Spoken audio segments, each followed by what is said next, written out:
throughout the evening, and you can see that the firefight still is ongoing at this hour, something that started around 5:15 this evening with that plane going down. You can see some of what appears to be the water from the fire side and just the size of this massive response that has gone to this area, tried to lock down the scene, any rescues they can perform, and then of course keep this from spreading. That's why there has been several emergency alerts put out there to make sure that people avoid this area. And if you're in the incident area, if you've got one of those alerts on your phone telling you to stay inside, that's because at this point we have no confirmation on what type of hazardous materials these crews are dealing with. You heard Mayor Craig Greenberg on the phone with us just about 10 minutes ago on his way to the city to meet with the governor and other top safety officials to brief the media to find out more information. But something he said was that they have pulled fire crews and departments from all over. He guessed that this might have been in Okoloni's district.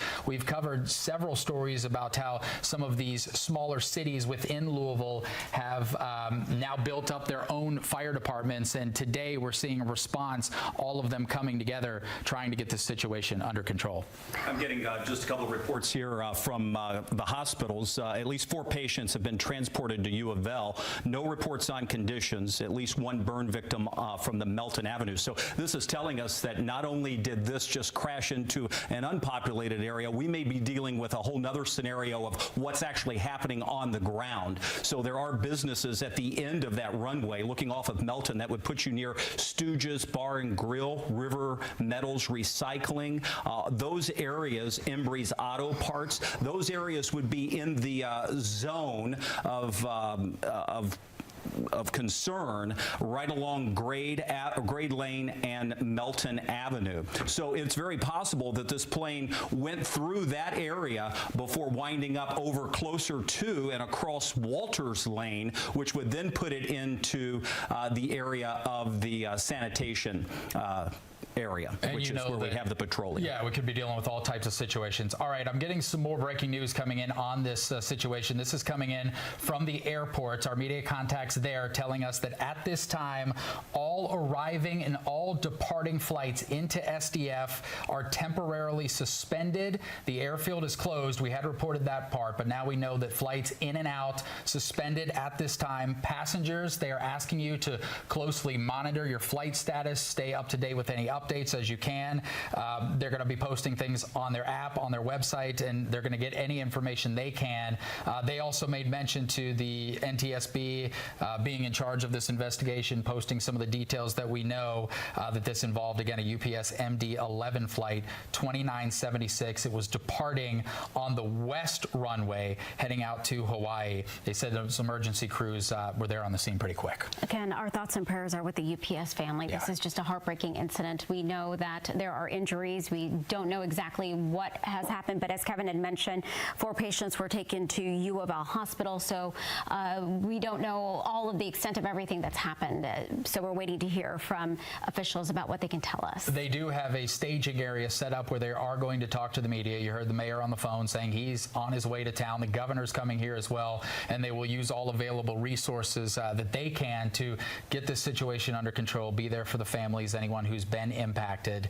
We've got our reporters spread around. They're trying to get as close as they can get, but as we've mentioned, a lot of these streets are blocked off. This is one of our SkyTrack cameras showing you that giant plume of smoke coming from the plane crash, and this is one of the many reasons that they have these shelter-in-place notices out to people, that have those alerts that have gone off on your phone. We have heard from people, if you are just tuning in to our newscast, maybe you're out and about and saying, why am I seeing this smoke? It's from this explosion. Here is a map showing you the area there around Grade Lane and Fern Valley Road where that UPS plane went down. Because of this, Crittenden Drive, that area down to Stooges Bar and Grill, all the way up through Churchill Downs, downtown Germantown to the Ohio River.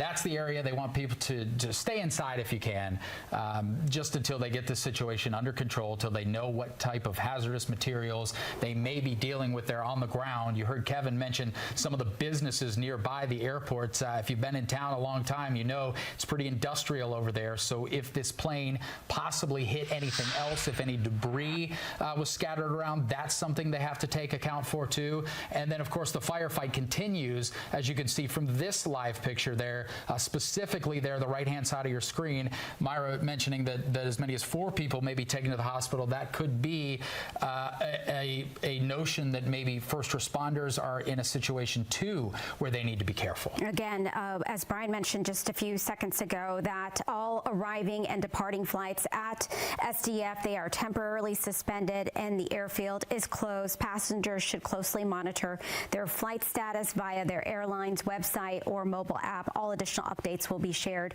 to the official accounts as available. We want to take you to some video here because the team there at Muhammad Ali International Airport just trained for emergencies like this. We covered the story. This video was from a simulated plane crash with injuries, and they just did this practice October 21st. That was just a week and a half ago. And you heard the mayor say that's why the city has invested and put money aside for reasons like this, because of emergencies that can happen. We have to have the tools and the resources to be able to respond. This training incident they did October 21st, they did it as a full-scale emergency drill. It's required by the FAA that they do these every 3 years. There's obviously been a lot of hirings, a lot of new faces there, and so they want to make sure everyone's sharp and their skills stay up to date. And so if there is a positive maybe that we're looking at this whole situation from a aerial view here, it's that the teams there just trained for a situation just like this on October 21st. So you got to think when the calls came in right around 5:15, 5:20 that this plane had gone down, they were ready to act. Yeah, and again, this happened around 5:15. We know that a UPS plane that was headed to Honolulu crashed at the airport. Three people were on board the plane, and we have seen multiple explosions coming from the scene since this plane crashed. I've got another update from Mayor Greenberg. This came in just about 2 minutes ago. You heard him live on our air. We talked to him on the phone because he was in the car coming to Louisville to meet with Governor Andy Beshear and other emergency first responders so they could assess the situation, get some of the information out to us. But the mayor saying that Rachel, his wife, and I are praying for the victims of the UPS plane that crashed. At this time, the mayor says that they have every emergency agency responding to the scene. He had mentioned on the call that Okolona Fire, this may have fallen in their jurisdiction. We know that the Louisville Metro Police Department is there. Louisville Fire, you've got to think, is there on the scene. But now the mayor saying that every agency is reporting to this area, and the fire's still burning. And he's saying also that there are many road closures in the area. Please avoid the scene.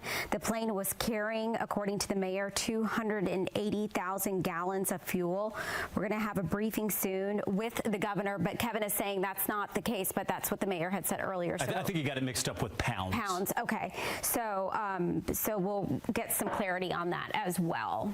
Either way, a massive sized aircraft. We've shown you several times what it looked like, and that's why in the aftermath here, these are some of the images and the scenes that you're seeing. And because of the location and because of this being an industrial area with some of these recycling plants, things like that in the area, there's got a Ford Center nearby. They've got to be very cautious about not only the fuel from the plane, the potential cargo it was carrying, but also the businesses there on the ground. We told you a couple minutes ago that the airport has just alerted everyone that departures and arrivals, if this was something that maybe was in your plans this evening, you had to head out of town or pick up a loved one, that has all been temporarily suspended while they work to deal with the initial stages of the response there to help if there's any victims that are in that area that haven't already been transported, and then of course keeping this area as contained as they can. All right.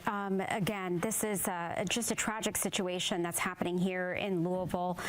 We know that the UPS pilots that were on board, 3 of them, there were 3 crew members. We don't know the exact extent of their injuries, what their status is. We want to show you some video of outside an ambulance there at the hospital. Kevin said earlier that 4 patients were transported to U of L. Okay, so you can see how quickly they've been moving, trying to help anyone who was impacted, who was on that plane, also people on the ground. So our crews are trying to get these different vantage points to fill you in on some of the details as they come in. You heard even the mayor talking about he's trying to get to town so they can get some of this information out there. And first responders right now, the first priority is dealing with the situation, and then they'll get these details to us as they can. We're still waiting for that media briefing. They said it wasn't going to be anytime soon, right, but that was probably about 30 minutes ago. We want to put the statement that's up here on your screen. According to U.S. Transportation Secretary Sean Duffy. Yeah, he is posting about this as we speak. So this is coming from the federal level now. U.S. Transportation Secretary Sean Duffy asking everyone, saying, please join me in prayer for the Louisville community and the flight crew impacted by this horrific crash. He says the NTSB and the FAA are mobilizing, and they're going to get on the ground as soon as they can and lead this investigation. Here you can see that information posted on social media by Secretary Duffy. All right. Again, we are following this breaking news that has happened here in Louisville. Just a very tragic incident. The UPS plane that went down around 5:15 today. It was headed to Honolulu. 3 people were on board. We know that a couple folks have been taken to the hospital. 4 people, according to Kevin, who's getting some information as well.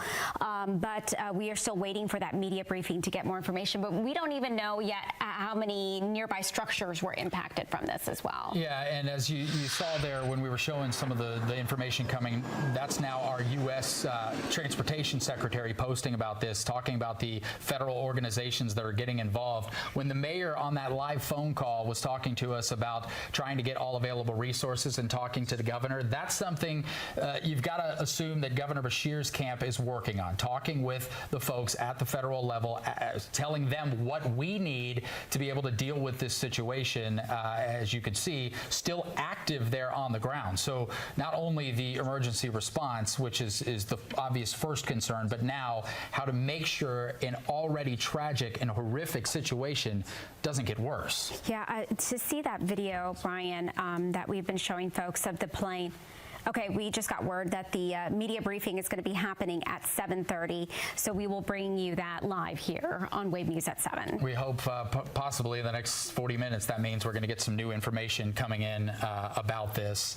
Let's run down for you, if you are just joining us here, what has transpired over the last hour and 45 minutes nearly. Okay, this plane crash happened around 5:15 today. It was an MD-11 with 3 people on board that crashed. The FAA is investigating. Right now, at this point, the airport, SDF, is closed. TSA is closed as well. Incoming and departing flights have been suspended. The governor and the mayor right now are on the way to Louisville. They will set up a, you got to think, an emergency management site where everyone will come together to talk about this, to relay information and figure out those next details. UPS is posting updates about this, so for all of the local families who have loved ones who work there at workport, who maybe are pilots or crew members, they will be posting those updates as they get them from the internal side. And then, of course, the federal investigators, the NTSB, heading up the investigation into how this plane crashed, something that usually can take days, weeks, even months to learn. Our local crews will try to figure out some of the immediate details, the numbers and how many people are impacted, things like that, how long roads will be closed and airports will be closed, and those alerts will come out to your phones if there's any more areas, if they determine that some of the hazardous potentially materials that are there on the ground from surrounding businesses, if that becomes a bigger issue, they will update us here on the local side about some of those things to make sure that people are prepared and aware. All right, we have several crews that are also out there at the scene. We've been touching base and talking with them as well to hear reports of what they're seeing out there. Tough vantage point to get to if you're on the ground because a lot of those streets are closed. And of course, now that it's dark, the live pictures, unless you're seeing actual flames and can get close, it's tough to see what they are going to see.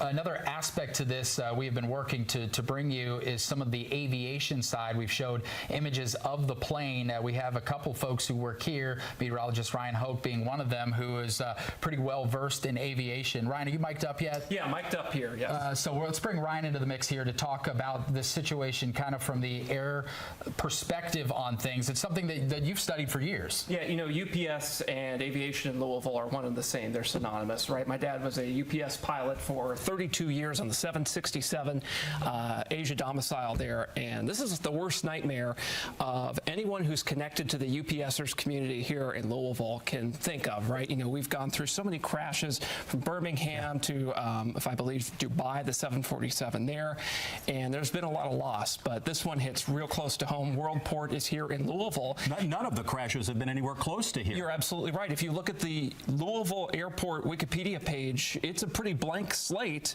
underneath the crashes part. So we've been very lucky until about today not to have had any major incidents in quite some time around here. And, you know, it's so foreign to us to look south and see a giant plume of smoke like this. I mean, for a moment, people were texting me and saying, was this a tornado out of the blue? No. We're not used to something like this, seeing a wide swath like this, Kevin. And we were able to ascertain pretty quickly that this was a UPS flight bound for Honolulu, packed with fuel and likely packed with packages too. Yeah, and unfortunately, at least 2 people on board, and maybe 3. We want to talk a little bit about this flight path, if you're all okay with that, because this is more than just a plane that crashed. This likely wiped out people that were in their cars on Grade Lane. This went through some businesses. So this is a much bigger picture, I think, than we realize until we can see sunrise tomorrow and see what's happened, because we have seen the string of smoke. Now, we don't know for certain, but we know what areas bounded off. So let's start by tracking the flight with Flight Radar 24.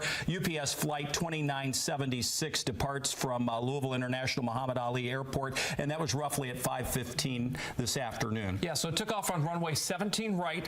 Most outbound or all outbound departures were on 17 right or left today because the winds are out of the south right now, so planes will take off into the wind. So it flew over Grade Lane, and then we lose it right where you see the plane icon right there, pretty close to a bunch of warehouses. There is a very large warehouse and supply chain infrastructure south of the airport operated by UPS Airlines and other companies too, Kevin. So what we know is, because we have seen video of either fire falling down onto these businesses or because the plane was raking across the ground, that would have affected areas along Grade Lane near UPS Supply Chain Solutions, the Red Bull Distribution Center, the New Haven companies, Tyler Mountain Water, a lot of warehouses, as you mentioned, and one that we've keep mentioning is the Stooges Bar and Grill. And right along Grade Lane, I mean, that area is the area affected. Now, how affected, or was it, you know, completely demolished? We don't know those answers. We know that we've had several folks that have been taken to the hospital with injuries, and one in particular with burns right off of Melton Avenue.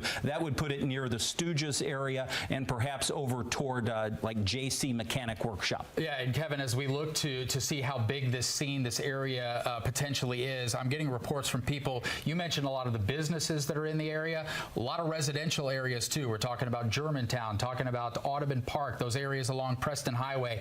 I'm hearing from people who live near Preston, Phillips Lane type area. Ash and debris has consistently been falling on their homes in that area, and some people are saying that they are seeing debris in their yards with Hawaii addresses on it, which would be consistent with the reports that we knew this plane was heading to Honolulu. I do have media contact there who works in the city, has talked to the Department of Transportation there in Hawaii. At this point, they are waiting on word from UPS to give them any information as we wait to maybe hear about cargo, things like that. But people here in our city, in Louisville, reporting ash and debris falling on their homes.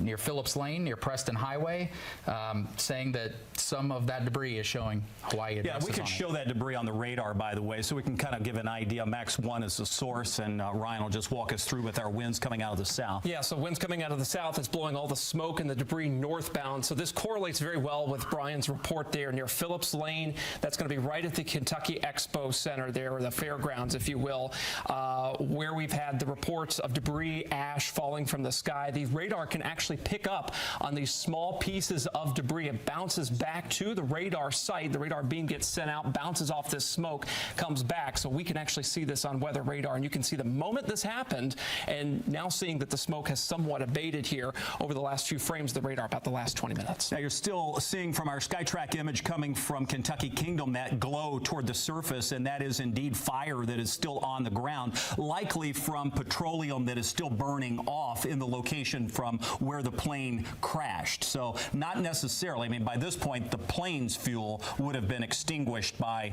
fire itself, but this is likely another source of petroleum. So this plane has been doing Honolulu turns all week, basically traveling back and forth from Louisville Muhammad Ali International Airport to Honolulu. If you look at the Flight Radar 24 history, that's about an 8-hour plus flight here, Kevin. So this thing is absolutely packed with fuel.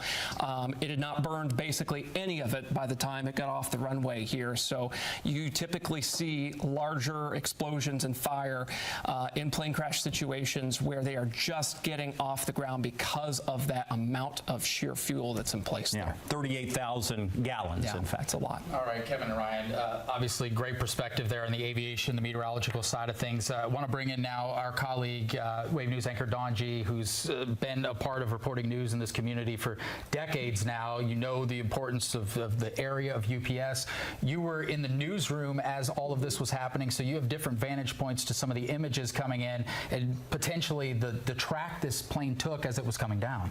Well, you all were already on, and again, like you said, we knew something happened because we have our Trimark cameras everywhere. Somewhere there was, the huge plume of smoke. My son coming home from that area said, "Ma, something just happened." And so we all began to work, okay, so what just happened? When you look, as Kevin was mentioning, how this plane tried to come up and then went down, the swath of, or the trek of the damage, I cannot say specifically, but would not surprise me if it's a mile or longer. Mm-hmm.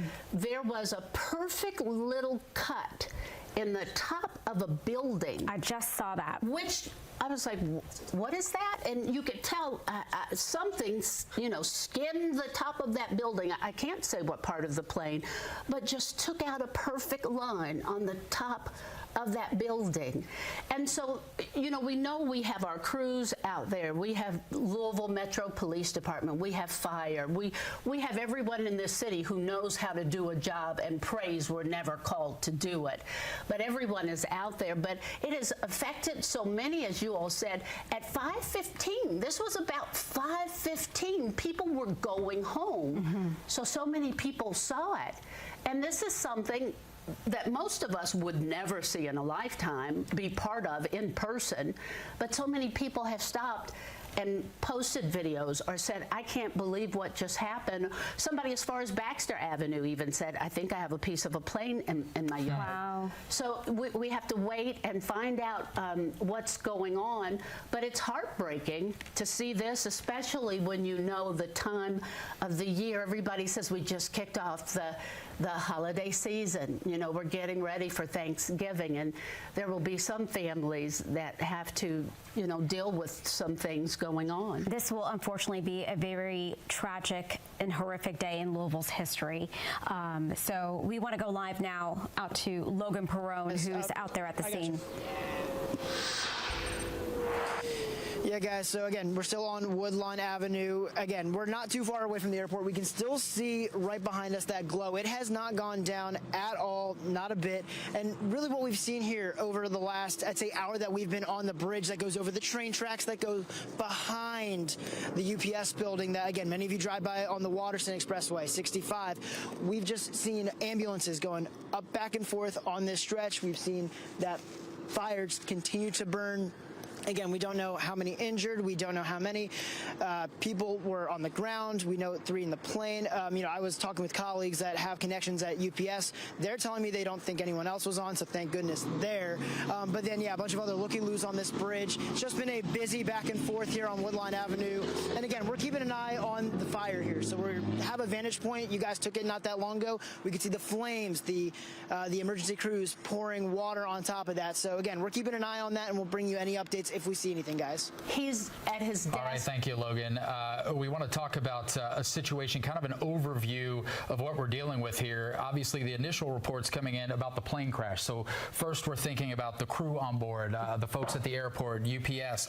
But now, as we're starting to get some new information, Dawn coming here talking about the ground, some of the damage that we've been able to see just from some of the pictures coming in, we have to look at this situation as what is happening in that area. How big potentially is the disaster zone outside of course, the folks we're worried about who were on that aircraft and the first responders who are nearby trying to deal with a situation with hazardous materials, but the neighborhoods, the amount of businesses, the amount of homes nearby, it has the potential to be a lot more serious than we even know. And it's very dark outside. Well, yeah, it's dark now. It gets dark so early now.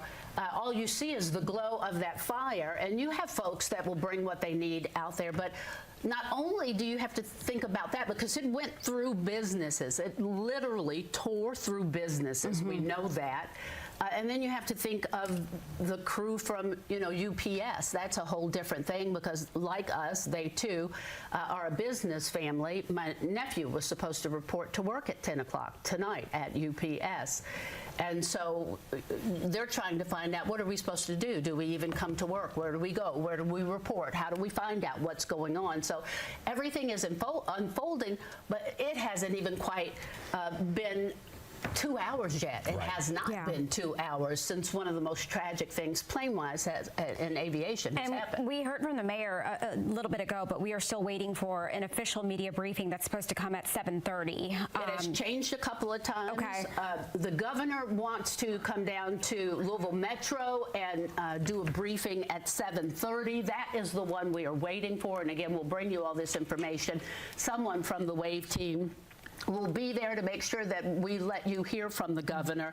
They were going to also have a meeting at Miners Lane that was going to be from emergency people, and I guess to get into the very nuts and bolts of it. But that meeting, they said, was not going to happen for quite some time. Yeah. We have been trying to track some of the images that come in, and of course, we want to verify things before we're able to bring them on the air. But looking at some of the images that I have seen just since Dawn has been in here about the potential track that the plane made before it came to that final stop there, it is a large area that we need to be concerned with over there. Crittenden Drive, great.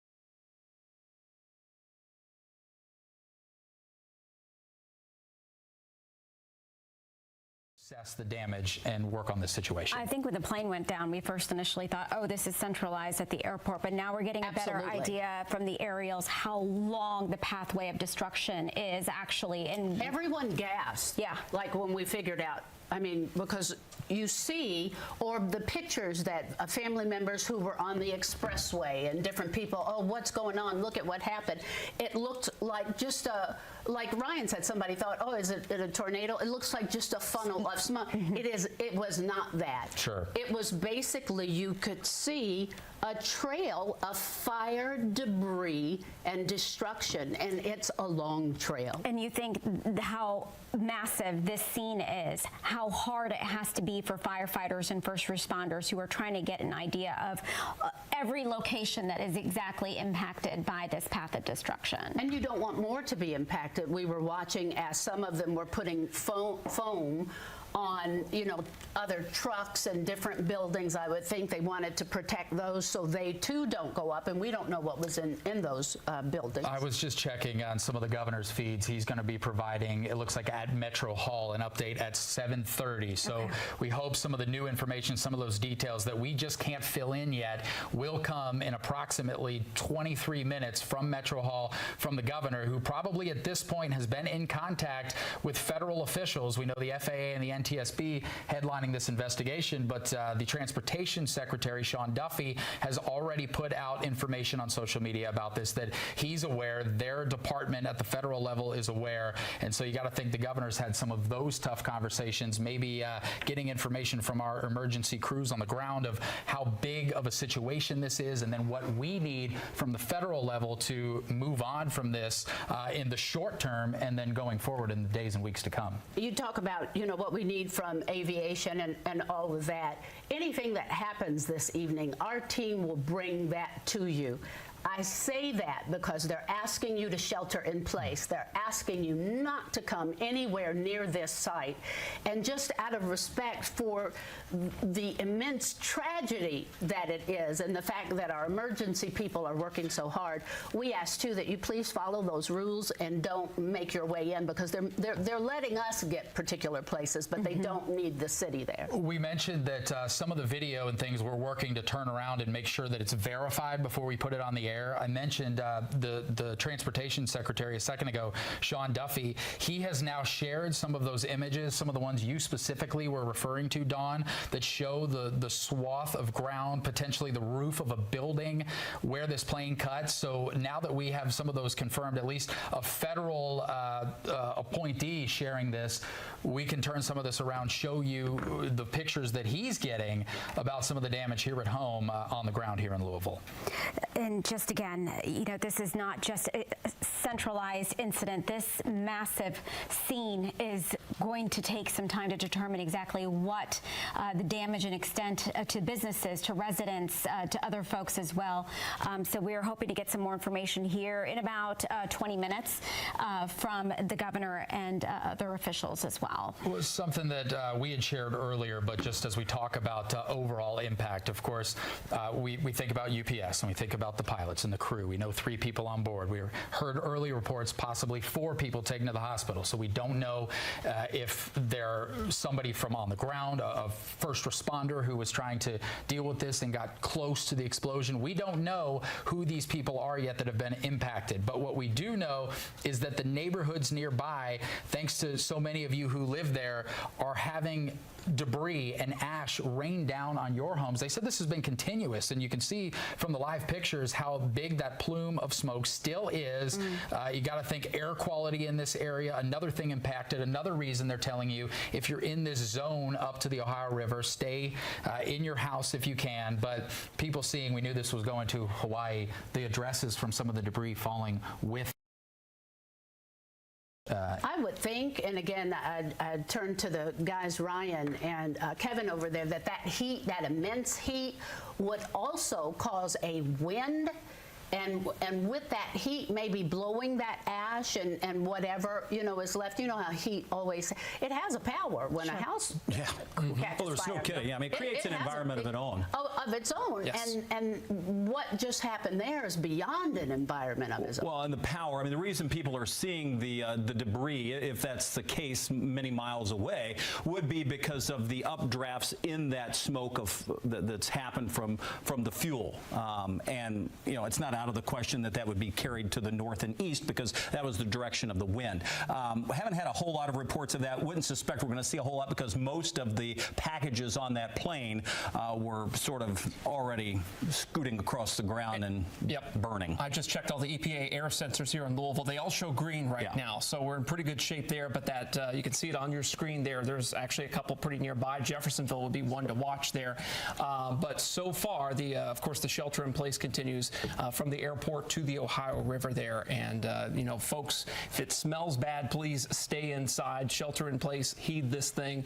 It's serious when they put out the alerts to your phones. It takes a minute to get that done, so they really mean it when they do it. Yeah, tragic day for Louisville, for on the ground, which, you know, we can't say enough because we can't get close enough. The images that we have seen certainly show that this was more than just a random field that a plane crashed into. It wasn't that. This plane barely lifted off the end of runway 17, right? 17, right, yeah. And so as that plane tried to take off, you could see the fireball on its lower, I guess that would be its lower left engine. Yeah, if you're looking from the cockpit outward, it was the left engine. So there was something on fire. Was it the engine? Was it the fuel tank on the wing? Right. We don't know. But it got to a speed where it could get airborne just a little bit, but not by much. And the crew likely made a decision here. You can see the video here to continue the roll for takeoff and to not try to abort the takeoff. They got past a point of no return on that. You'll often hear like V1, V2 in the cockpit. That's when you are past that point of no return. They got there, and unfortunately, this was the end result. Yeah, so barely even maybe lifting up. 3 engines on that plane, the 2 on the side. That's what makes the MD-11 stand out so much. Still in flight, but have been phased out of UPS's fleet over the last few years. Yeah, the reason that the MD-11 was such a cargo horse for both UPS and FedEx is because it's a wide-body jet. Passenger carriers weren't interested in it anymore because it had those 3 engines. They were more interested in the 2-engine jets, exactly, like the 767, the 757, later on the 787. So the tri-jets, or the MD-11 in this case, were relegated mainly to cargo airlines. So that's why you still see them flying the MD-11 this late in the game. It was built in June 1991, this particular tail number there.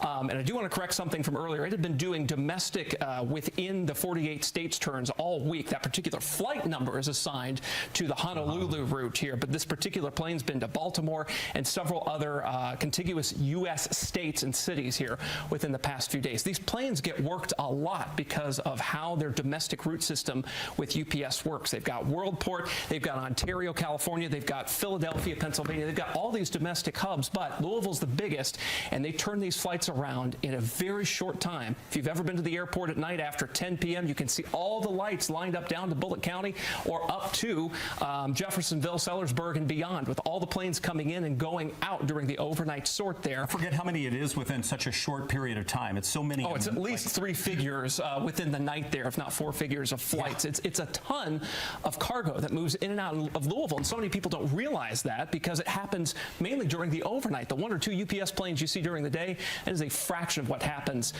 during the overnight period here. All right, guys, what's new? Well, one of the situations that's tough as we're trying to bring you this new information is getting close enough to the scene to show you some of the images that are coming in. A lot of the videos we brought you so far are things that people sent us when they were still in the area that hadn't been quarantined off yet. I have someone who I've been talking with here now who was nearby, and from their testimony, what I'm hearing is that there are cars that are burned. It looks like a wildfire outside of Stooges.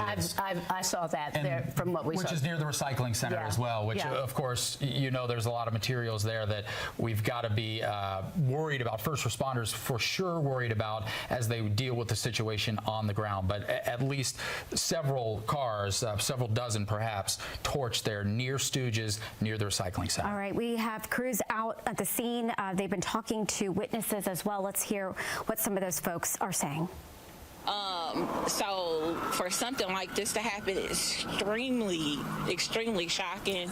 And, you know, I know that there's injuries, but I hope for the best in a terrible situation. I thought it was one of my jobs, like it was my job, because I work right off Gray Lane. So I was hoping that everybody made it out okay. I was hoping it wasn't another explosion like we just had at Carbide Industries or that we just had at AAK, you know, dealing with chemicals and, you know, terrorist attacks and stuff going on like that. They just foiled a plan on Halloween, I think it was. So I was just hoping that everybody was safe and, you know, everybody made it home. But our prayers are with the families and, you know, hope everybody made it home safe. So many people thinking of those who will be touched by this. Just another emergency alert. This is a shelter-in-place update. The shelter-in-place has been further revised. The new shelter-in-place is now from Outer Loop northbound to the Ohio River. Again, Outer Loop northbound to the Ohio River. Continue to shelter in place and avoid contact with smoke from the incident near the airport. Areas south of Outer Loop are now cleared from that shelter in place. And these shelter in place, they are important because of the massive extent of how big this scene is and also just the environmental dangers from what's in the air right now. So they need folks to really, as you said, Dawn, earlier, to pay attention. LMPD just posted that UPS will release more facts as they become available, but the National Transportation Safety Board is in charge of the investigation, and they will be the primary source for information about the official investigation. Yeah, good reminder here to update you. If you're just joining us here and have been wondering what in the world is going on here in our city, we're about 13 minutes away from getting our first official update. We have the mayor, the governor, and all of these first responders who have gathered together to provide whatever details they can. We'll bring that to you live in about 12 minutes now. But if you're just joining us, this has been an ongoing situation for 2 hours now. About 5:15 to 5:20 was when this plane crashed. It was a UPS plane. The model is an MD-11. We know that 3 people were on board that flight when it crashed. Myra mentioned the federal agencies are now investigating this. As of now, the airport, the airfield is closed. You can't go through TSA either. Departures and arrivals have been suspended. And of course, they're at the bottom. We're waiting on that update from our officials. And we don't know how long they will be closed too. So that's something to keep in mind. So if you have a flight, you need to keep checking on the status of that as well. So that's undetermined right now. You know, it's hard to even think about. I mentioned that my nephew was supposed to report to work at 10 o'clock at UPS. And let's go to Logan Perrone, who has a live interview right now.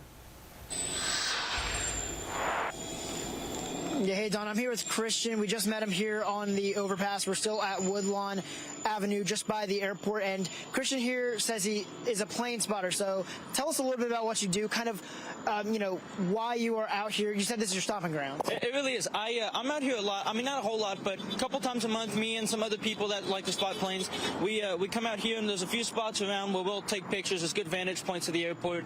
And there's some people that we work with that are actually in the airport that are affiliated with Stanford, or that are just in UPS that are like ramp agents. And Christian, how long have you been doing this? About 2 years now. And have you ever encountered anything like this? Ever thought you would encounter anything like this? Absolutely never. It's absolutely absurd to me. I couldn't believe it till I saw it. I mean, it's uncanny. Something you don't think it would ever happen. Now, I know, obviously, you know, we've seen the images. I'm sure you've seen some of them on social media. You know, we've seen, you know, how this plane was taking off. It was departing SDF, and it was on fire. I mean, from someone who's been around planes, you know, watching them take off, come in, you know, just how would you describe this feeling here, again, of just what happened and the images that we've seen at home? I don't have words. Uncanny is the best way to describe it. It seems like something you'd see out of a movie or a video game. You know, you see this big, I've seen one video from on the ramp over there, right as it was taking off. The left engine is on fire. It's something you just don't think would ever happen. And the fact that happened right over there is absurd to me. Never could I imagine anything like this ever happening. A couple months ago, there was an incident at Bowman where a plane overran the runway and was in a field, and that was crazy to us. But this is something we never thought would happen. Well, Christian, thank you for taking the time to talk with us, guys. We'll send it back to you, and of course, we'll continue to monitor. Actually, if we can right now, we'll show you. This fire has gone down a little bit. You know, we've seen a lot of flames out this way, guys. You know, we saw them spurting up. We saw the emergency crews pouring water on it. I just wanted to update you guys while we have you here. We have seen that die down from our vantage point. The glow has slowly gotten a lot fainter from our vantage point here on Woodlawn Avenue. All right, that's good news. Thank you, Logan. So our live reporters on the ground able to show us some of those vantage points where hopefully those first responders are getting a handle on this situation. So we're hearing from people there on the ground. Myra and I have been hearing from people who were driving by at the time, telling us what it looked like, horrifying, a ball of fire. Dawn, you were hearing from people, part of the UPS family, about what the situation's been like for them. Well, just from people who either I know at UPS or family members. You know a lot of people in this town. Well, yeah, we're born and raised here, so you get that. And plus, UPS is like Ford, is like JCPS, GE. is like, right, GE. You're talking about its own little city, really. And, now you have all of them saying, this person was there. I don't know where they are. So now you've got the scramble, the fear and the heartbreak of, I need to find that person. I saw them 15 minutes before this happened. I got to know where that person is. And I cannot imagine what that feeling might be. That must be awful. Again, this is going to go down as one of the most heartbreaking and tragic days here in Louisville history. We are a little over 2 hours since this has happened. We're going to get a media briefing. We're told at 7:30 we'll hopefully get some more information. But the shelter in place has been expanded. We know that this was not just an isolated incident. This plane did not just go down in one area. It left a long path of destruction. So we'll probably get a little bit more information about that as well. But I think it's so dark outside. So a lot of folks, we probably don't know the extent of damage that some buildings may have faced. Yeah, as our crews are working to get through some of the closed streets, we are trying to get some of these neighborhoods that are nearby and confirm some of the reports that we've seen on social media and from texts about what's going on nearby the site of this crash and before the plane actually went down there at the end of the runway. So if they can navigate around those, if anyone at home can safely here. Of course, that's information that's helpful as we piece this thing together. I want to go over to the Weather Center. Kevin and Ryan have been watching this from other vantage points. What do you guys have? Well, I think, in fact, it was our SkyTrack camera that first showed the signs of it for Louisville, where we saw that plume of smoke go up. We're like, man, and then the reports of an explosion near the airport came in. We weren't sure what it was, and then within probably 5 minutes, it was a plane that had crashed just off of the end of runway 17 right, which many of us, if you've been to the airport, have taken off of. Because when those winds are from the south, that's the typical, from the north heading from to the the north south. headed to the south. That's the direction you're going to go. We talked about the configuration of the MD-11. It requires 2 pilots, a pilot and a co-pilot, but we know 3 people were on board. So we were doing a little digging because in some instances, that jump seat can be used to just get to a destination or be used by other airlines for someone to get to a destination. But our summation in this is that it was a 3rd pilot. Right. So this was a flight over 8 hours, and the regs on flights over 8 hours, the regulations are that you have to have an International Relief Officer, IRO. That is a 3rd pilot that is typically resting, waiting to kind of assume the position of either the captain or the first officer of the aircraft when they reach a point where they need a break, because it's such a long flight from Louisville to Honolulu direct. So that's who that may very well have been, given the flight time of this. About 8 hours, 20 minutes is typically how long, at least the turns this past week here at Honolulu from SDF have been taking here. So that may very well be the reason for the 3rd person on a 2 crew aircraft here. Now, one of the innovations of the MD-11 back in the late 80s, early 90s was reducing it down to 2 from 3. Earlier versions called the DC-10 had a crew of 3 here. So they had a flight engineer on exactly, board. who would work the systems and controls. Yeah, so here we are coming up 7:30. We expect that press briefing. We know that all agencies are on their way, if not already in Louisville, including the NTSB. And guys, this fire is still in progress, so this has to burn out before they can do any type of on-site investigation. Who knows when that's going to be? 38,000 gallons of grade A jet fuel on board, Jet A. Well, guys, speaking of the emergency agencies dealing with this, just got an update from LMPD within the last minute about that shelter in place and about the surrounding areas. They're still telling people that you need to shelter in place. You need to avoid contact with the smoke from the incident. So people have been reporting seeing that as far away as Jeffersonville, Indiana, out to Mount Washington, in Linden area, in J-Town. So even if you're there, avoid the smoke if you can. again. And this is just coming in from them. If you're south of Outer Loop, you're now cleared from the shelter in place. So if you're south there of Outer Loop, it's at least one area that no longer has to be staying indoors. This is something they're going to have to work through the night on. Nobody's going home there, I would figure. But as Kevin was saying, it's jet fuel. I would think water would not do a lot for that. I mean, it would have to burn. They had the foam on the trucks earlier. Foam on the trucks, but this thing is a mile long and it is burning. You see it going through. Myra, you said you wondered, you heard there were cars burnt. There are cars burnt. There are buildings burnt. There are straight lines straight through buildings. So, and you see now there's the smoke. That originally is what we saw, that smoke, and you could not tell the destruction initially. But to see it, it just seems like it's not possible. And when you see it from an aerial view, that is what is so startling, because it makes you think that we probably have a number of injuries probably on our hands tonight.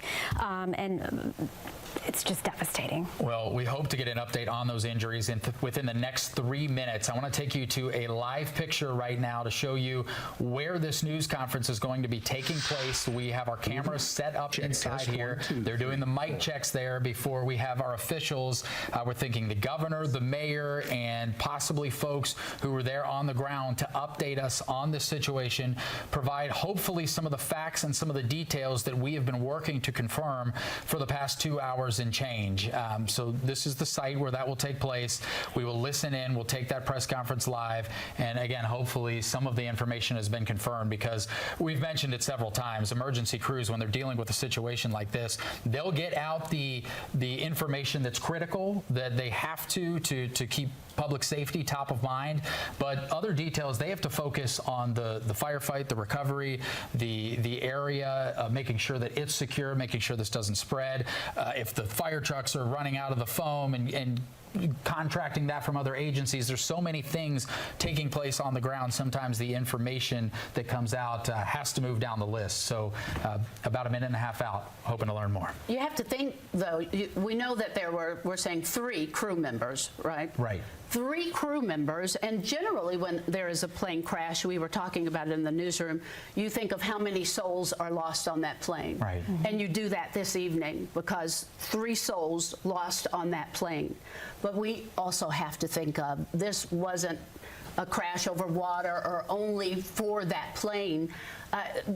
How many souls lost on the ground? Before it got to the runway where we saw that explosion. When it went to the runway, when it went through businesses, when it went through town, what are we looking at? And I'm not sure how long that would, that part of it will take. What does that look like? As I mentioned, some UPS folks that have been texting me saying, I saw so-and-so, I don't know where that person is. And that's going to take a long time. All right. I want to share a tweet that Louisville Metro Police have just...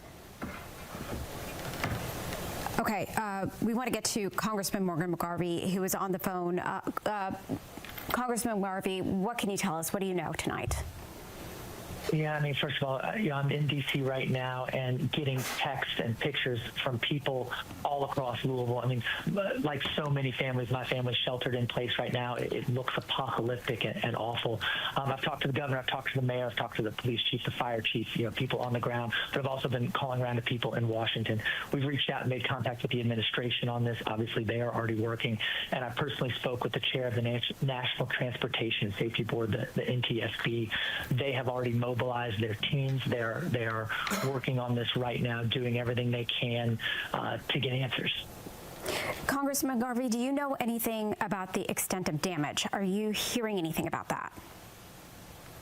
No, I don't know the extent right now. I think it's important to say too, and you'll probably hear the governor and the mayor say this as well. One, we don't know the extent of the damage yet. Two, in talking to the chair of the NTSB, we don't know what happened yet. I know there's a lot of video out there, and you see something and you think you know what happened. We really don't know exactly what happened or why it happened yet. And thanks to our first responders and our police, our fire, our EMS, they're out there right now now doing amazing, heroic work. And I think that's why you see so much focused on the recovery right now, focused on the recovery, trying to make sure as many people are as okay as possible to make the area as safe as possible. And then we'll be getting those numbers and those answers as they become available and are definite. Yeah, Congressman, we're taking a live picture now as you speak to the podium where we're expecting maybe 4 minutes or so. The governor is going to address our city and state here about this incident. From the federal level, can you walk us through, you talked about some of the conversations you're having, and I know when we have disasters and emergencies and things like this, we rely on resources and those partnerships at the federal level. So what does that look like, not knowing yet exactly what we're going to need here at home? Yeah, and you know, I think right now when people think about, you know, government, they see so much partisanship and that sort of thing. I'm happy to report that everyone is working amazingly together, and we are working state, local, federal to mobilize the full array of services. NTSB, National Transportation Safety Board, they will play a big role in this. They will handle the investigation into what happened to the plane. But we are also looking at what federal resources might be available for the recovery efforts of the entire area. You know, the plane is the part the NTSB will handle, but that crash, obviously, I mean, you can just tell from the images, there's a pretty good stretch of Louisville that's going to need help. And so state, local, federal working together, making sure that we have everybody working together and getting those resources where they're needed. Congressman McGarvey, I know that you are in Washington, but this is home. You think about home when you're there, and you think about home when you're here. What message do you want to give to folks who are here? Because this is a layered tragedy. We're going to be going through this for some time, and then you think of the time of the year now. The message that you want to make sure that we hear, that we know? Yeah, I mean, check on your friends, check on your neighbors. This is our time as Louisvillians to show really who we are. We care about each other. We care about our community. I've lived in Louisville my whole life. I don't remember any plane crash like this. It's okay to grieve, but let's come together. Let's help each other out. Let's be who I know we are. And so, you know, Dawn, it's tough. It's tough to see these images. It just looks awful. But I really think that as Louisvillians, we are going to come together. We're going to lift each other up. We're going to pray for each other. We're going to put our arms around each other. And we'll be there to help everybody get through this. Congressman McGarvey, we are just getting word from LMPD that they're opening up their training academy for victim reunification. Our victim services unit and chaplains will be present. This is happening at 2911 Taylor Boulevard. Again, 2911 Taylor Boulevard. This is where the victim reunification is going to be taking place. So they're going to have the victim services unit and the chaplains as well. So that's not a good. So important. Not a good update. Yeah. Well, Congressman, not a good update, but yeah. We thank you for spending some time here with us as we are nearing here, hopefully less than a minute or two away from this update. We'll be in contact, and thank you for your work there in Washington to help us here on the ground. Thank you, sir. Thank you so much. And prayers go out to everybody. Thank you all. All right, thank you. And I know we're saying, you know, meeting at this 2911 Taylor Boulevard, that is hard, but I would think not knowing anything at all would be even harder. And I've never been in a place like that, so I don't know. I can only guess. But just all around, there's so much that we have to look at that has to happen. And as the congressman said, it's hard. And so now we've got to do the hard work of just being here for each other. And this is going to be a very long night and probably into the morning, assessing the damage, taking control of this fire, figuring out how many victims there are. This is going to be a long, very difficult night for our community, area hospitals, and those who were in that path of destruction when this plane went down. Yeah, we know that so many services are now out. If you think about this, an event like this size, sure, maybe we don't remember a plane crash in our lifetime, but looks like somebody might be. Are they headed up to the podium? They're getting ready to. Okay, they're preparing, but You think about the draw of resources, right? There are still other things happening in the community right now. And when you have this many fire personnel and first responders and police officers attending this one scene, it's a drain on the resources, and it's a tough night for those first responders. So when they have these shelter in place or stay out of the area, things like that, it's important to remember to follow those. We have posted here on your screen before this press conference begins some of the facts that we know right now. About the time the plane was reported to have crashed was 5:15. We know the type of plane it was, an MD-11. We know that 3 people were on board at the time of the crash. We know that federal agencies are investigating this, the FAA and the NTSB. And as of this time, as it has been for the last several hours, the airfield is closed. No departures, no arrivals. That has all been suspended. There's a really important update coming from Louisville Metro Emergency Services just now. They are saying for those, according to the health department, if your home or business is within the shelter-in-place area, please turn off any air intake systems as soon as possible. Don't want the smoke coming in. Don't want the smoke coming in, and especially important for folks that have respiratory issues. You do not want to breathe in this smoke. Smoke's been something they've been worried about since the onset of this, not knowing what type of materials are down there on the ground. If they don't want you to go out, they don't want that smoke coming in. Nobody knows right now what all is in that smoke. Materials, fuel, there's just no telling. And so make sure we follow those alert rules to make sure everyone is as safe as possible. As we look at the live pictures here, you can see the right-hand side of your screen. This is one of our SkyTrack cameras or Trimark cameras that we have been actively watching since about 5:15 when this began. And you can see as night falls, it appears that at least the explosion site, there is some improvement. It's tough to see with it being this dark what the smoke looks like at this hour, but we know that for so long there were these secondary explosions, smaller explosions that were taking place after the initial large one that took place when the plane went down. And at least now, knowing that it's dark, we would see a lot more fire if this was still out of control. And so hopefully, just by looking at the pictures that we have that we've been monitoring, things are starting to improve on the fire and the aftermath aspect of the ground investigation. This is the domino effect, right? That plane went down, hit a number of things. So it's not just one fire that firefighters are working to contain. It's more than likely multiple things that are happening. Stretch of fire. Stretch of fire. It's a stretch of fire. Again, there are going to be a lot of folks that want to make sure you have the information that you need because, as we mentioned, UPS, that's the world hub here. This is the busiest, and so there's a lot of people who will be looking for folks. This is, I guess they said it kind of came out of the plane. Yes. Yeah, that came from the plane. Wow. And you see it was burned. And this is some of the falling debris from the sky. Yeah. And a lot of it, we knew the plane was going to Hawaii, and we were hearing that people are seeing some of this mail with those Hawaii addresses on it.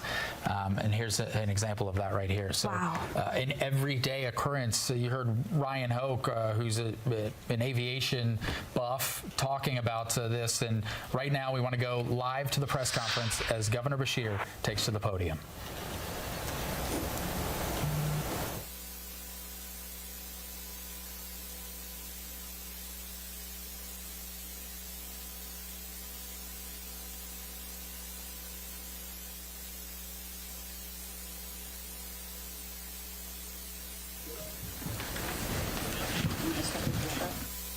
Please join us, Representative.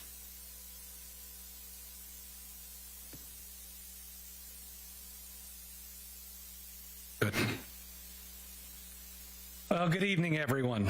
Tonight you're going to hear from myself, Julie Carr with the Mayor's Office, Jody, the Director of Emergency Management for Louisville, your Police Chief, Fire Chief O'Neill. You're going to hear from your State Senator, Katara Herron.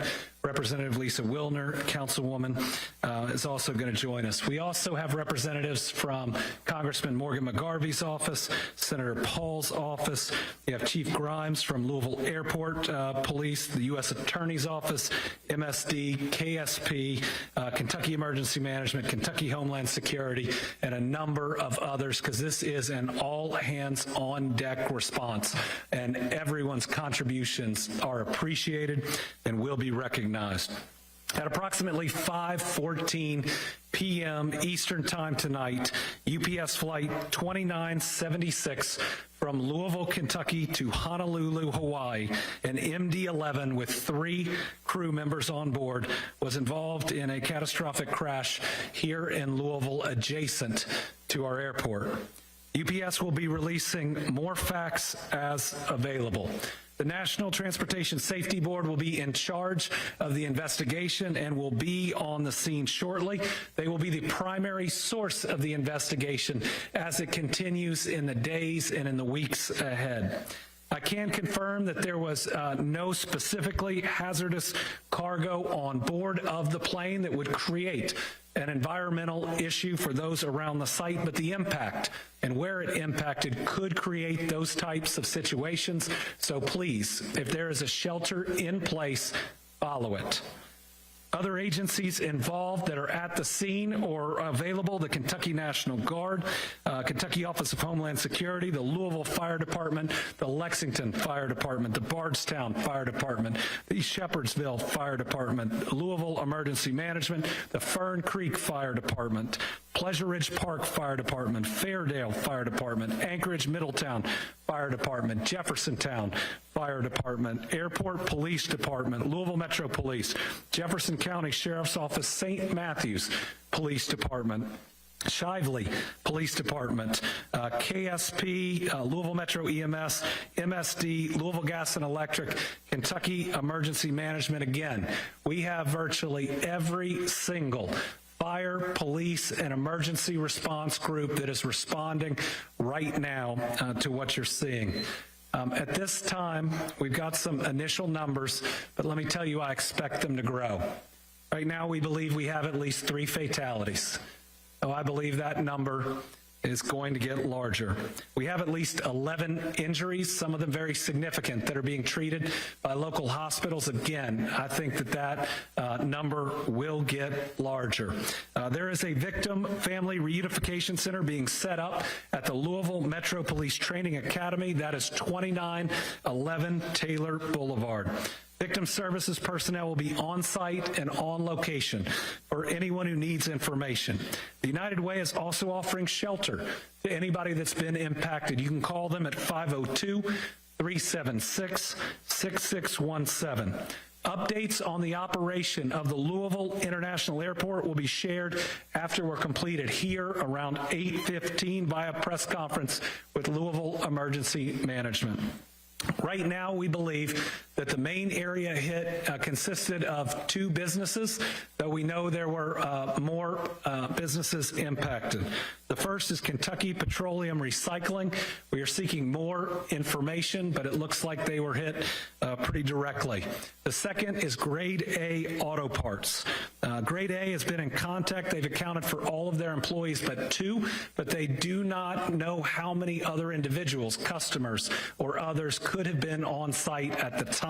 Because of the nature of these facilities, it may be some time before we can account for everyone or know that no one else was on the grounds. They're going to provide us with descriptions of the 2 missing employees soon.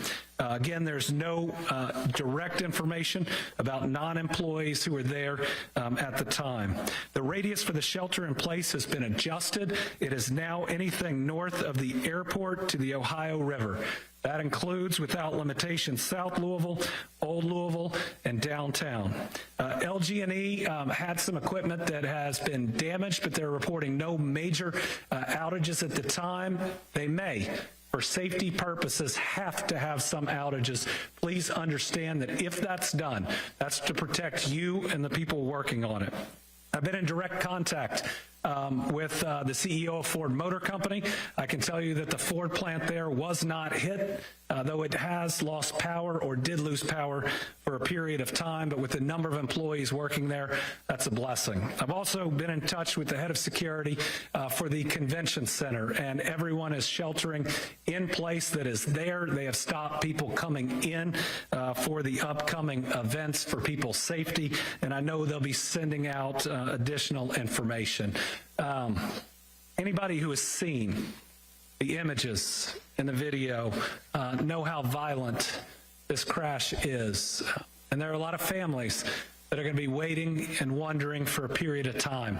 We're going to try to get them that information as fast as we can, but if this is a family you know, please give them your support.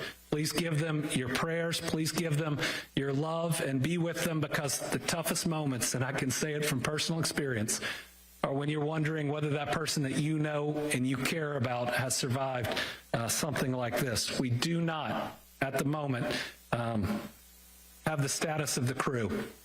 Watching that video, I think we're all very, very worried about them. I'm going to turn it over now to Julie Carr with the mayor's office. Let me say I've talked to the mayor 6 times since this has happened.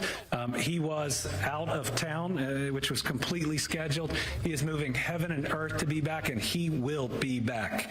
And from somebody who has been out of town when some of these things happened, let me tell you, he is completely and fully on top of it, in communication, and his crew behind me is responding as well as I've seen any group do. And trust me, I've sadly seen a lot of disasters, whether like this or through weather. So I'll turn it over to Julie Carr.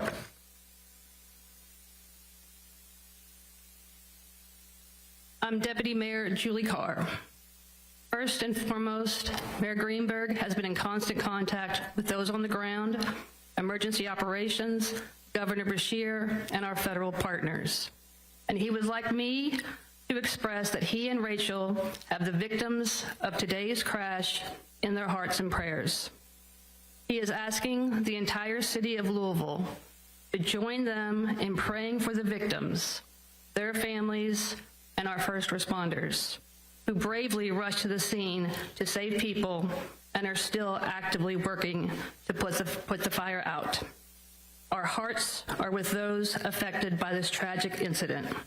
The mayor's office is working closely with first responders, federal authorities, and emergency management teams to respond and secure the area. The mayor is traveling and is expected to be back in Louisville before 9 p.m. He will be here to update our city as more information becomes available. I'm now going to ask Jody Myman, Executive Director of Emergency Services, to give more of an update.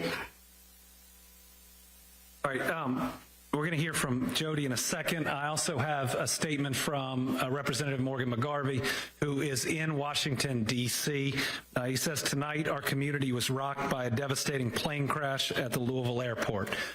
Representative McGarvey says, my heart breaks for the pilots, crew, and their families, and he's praying for everyone impacted. He's grateful for the bravery of our first responders as they continue their work throughout the night to respond quickly and heroically to this horrific incident. We still do not have complete details on how this tragedy occurred, but I've spoken with the chair of the National Transportation Safety Board and will continue to stay in contact with state, local, and federal authorities to get answers and do what we can to help all those affected. And I know your emergency management director is going to say the same thing, but the thing I left out is do not go to the crash site. You will put people in danger. You will put yourself in danger. There may be people that still need to be rescued. Do not be the reason that the first responders cannot get to them.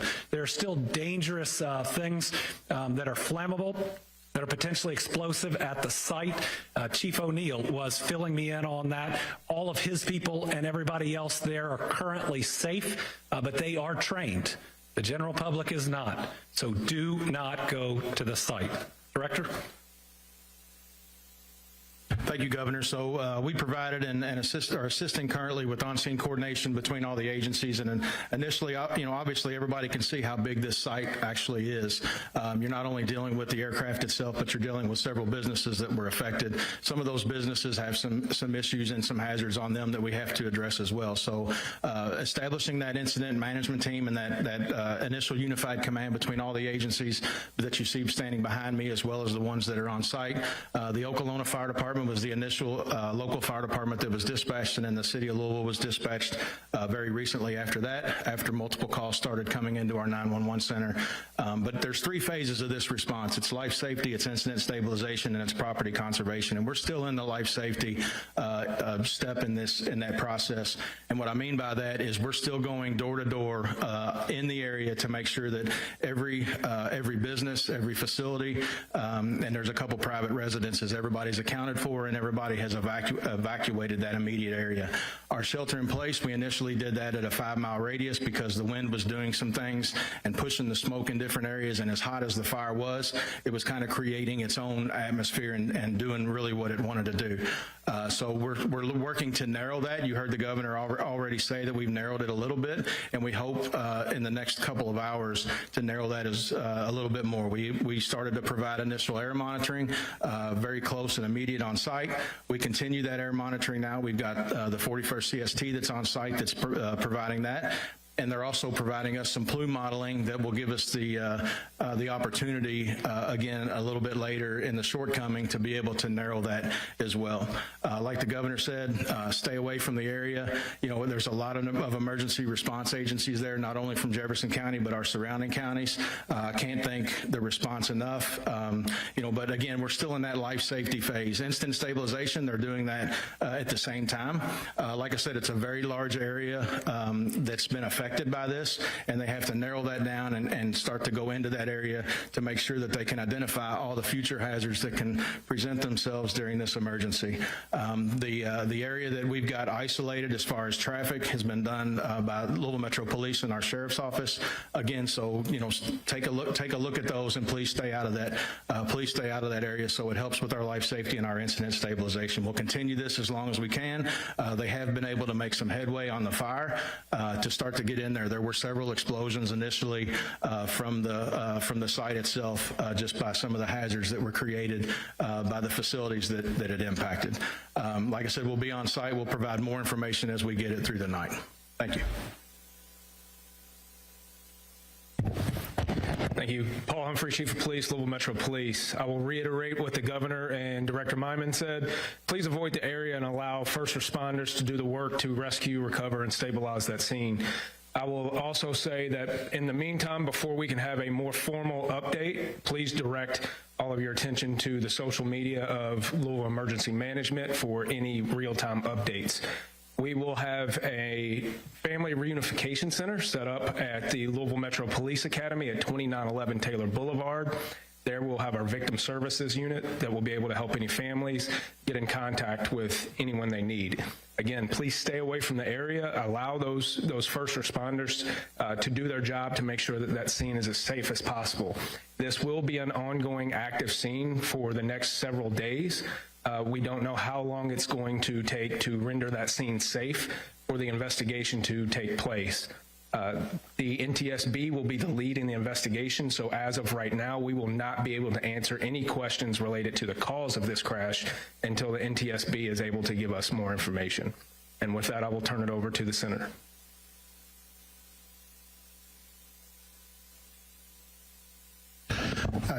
Good evening, Chief Brian O'Neill, Louisville Fire Department.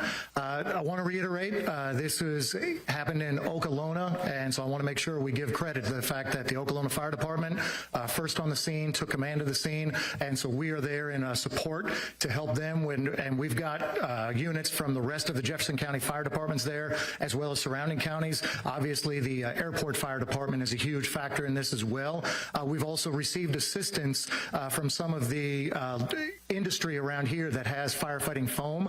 That is absolutely necessary. As you heard, this was a UPS plane that was taking off, getting ready to go all the way to Honolulu, Hawaii. So we're talking about over 250,000 gallons of jet fuel that was on that plane. So we're talking about a very, very dangerous situation. The area that's affected on Grade Lane at Melton, and it's about a city block wide. You've got fuel recycling storage and some bulk fuel storage that's right there. You also have the auto parts area area. There's a lot of issues that are going on with being able to surround and try to contain this fire.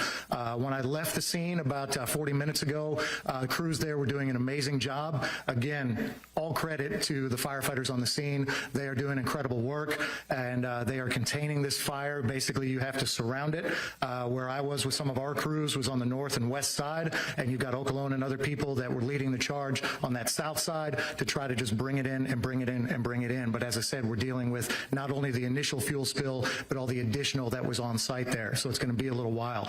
I've got to reiterate, I know you're going to be tired of hearing this, but you're going to keep hearing it. Try to be patient. Listen to emergency management for any updates. I know you might be eager to try to call to try to find out what's going on. I promise you, people are busy, people are working, they're doing everything they can to keep you safe. I want to address really quick the rest of the city. We have called in one of our off shifts. We have 3 different platoons of firefighters, so we've got off shift firefighters to staff to back up. So rest assured, the entire city is still protected and still covered with plenty of fire safety, even though we have so many units that are down there south of the airport. So if there's any need for any other emergencies, you are covered, you are protected. Thank you. Thank you. I am State Senator Katora Herron, and I represent the 35th Senate District. And on behalf of the Kentucky Senate General Assembly, I want to acknowledge how jarring it is for the residents of Louisville and the surrounding areas to watch this tragedy hit so close to home. To happen in a place where many of us frequent on a regular basis, that many of us watch our family members and loved ones pass through on a regular basis, and to have to process this information and to know that there's been loss of lives, it's very hurtful. And my thoughts and prayers go out to the families that we know have been impacted, to the surrounding neighborhoods and communities. And I just want to urge our residents, as it's already been said, to be patient, to stay away from the scene, and to come together at this time of this tragedy. And I want to, again, thank the first responders, the ones that are still there on the scene, and we will make sure that we keep you all updated with additional information. And I will turn it over to Representative Lisa Wilner.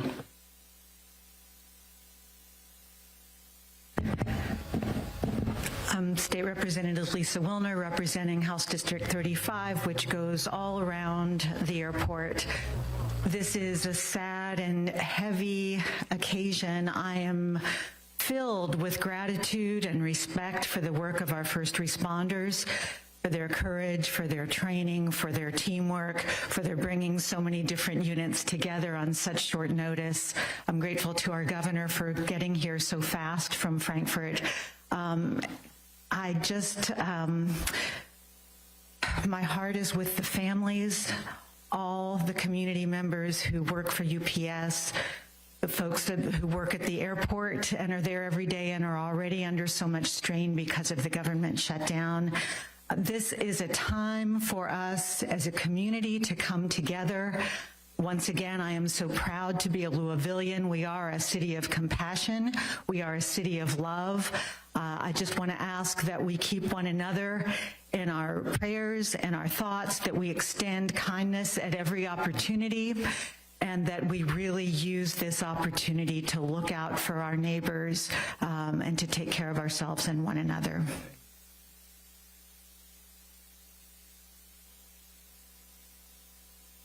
Okay, my name is Betsy Rui, and I represent Metro Council District 21, and the airport is in the heart of my district.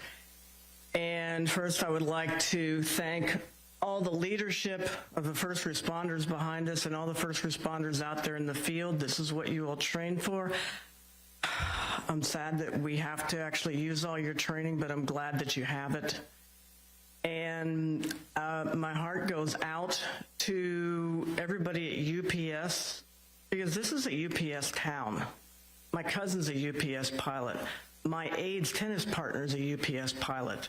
The intern in my office works overnight at UPS to pay for college. We all know somebody who works at UPS, and they're all texting their friends, their family, trying to make sure everyone is safe. Sadly, some of those texts are probably going to go unanswered. My heart goes out to those families and those friends. And thank you.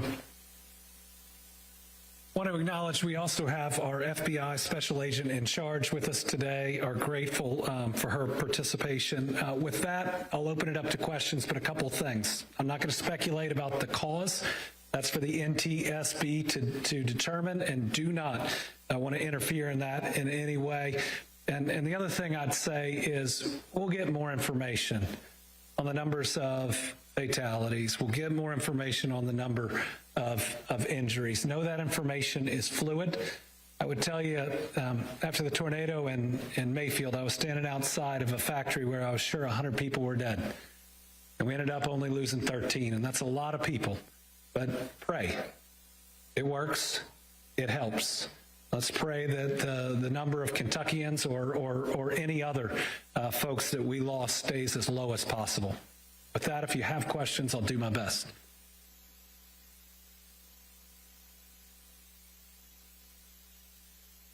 I don't believe, yeah. So we do not know of anybody that are trapped, but the units on scene, as I said, we're trying to surround and contain that. As we move in, we're searching every building, every area, and like Director Myman mentioned, all the buildings that are outside of that immediate hazard zone are being searched as well to make sure that those are clear and safe.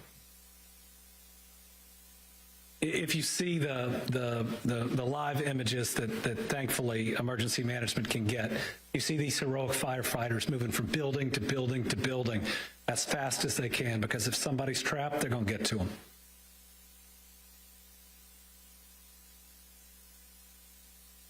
Yeah.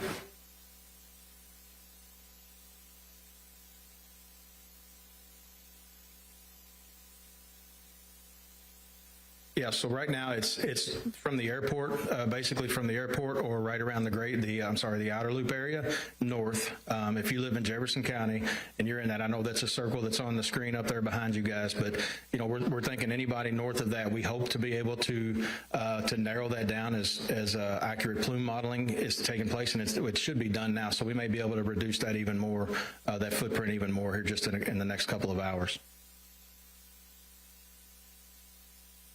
Right now, that's it. The smoke, for the most part, is going up into the atmosphere and going north. We've also been in touch with our partners from Clark County, Indiana, because some of the smoke is going towards them as well. So they're making decisions. So if you live on the other side of the river, please make sure that you're paying attention. If there is any notifications that are going out over there, make sure you're paying attention to those as well. And there's a lot of numbers we're getting from the fire chief. I think he said 220,000 gallons. It's 220,000 pounds, which is about 38,000 gallons. So he remembered those numbers a lot better than I would without them written down. All right, anybody else? Yeah.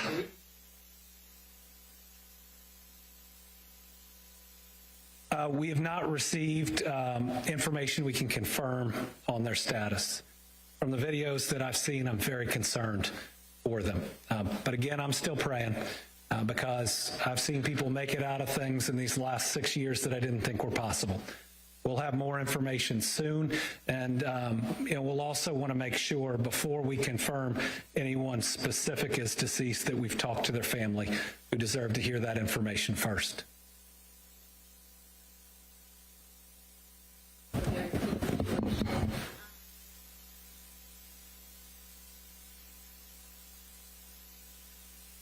Yeah, we'll get that information out. Depending on how much news there is, we may be able to get it out on social media or release directly, but we'll work with our news partners, knowing that this is information that people want and need, and please direct any questions to us. But we don't currently have another one scheduled yet. We'd want to make sure we had enough information that came in to warrant it.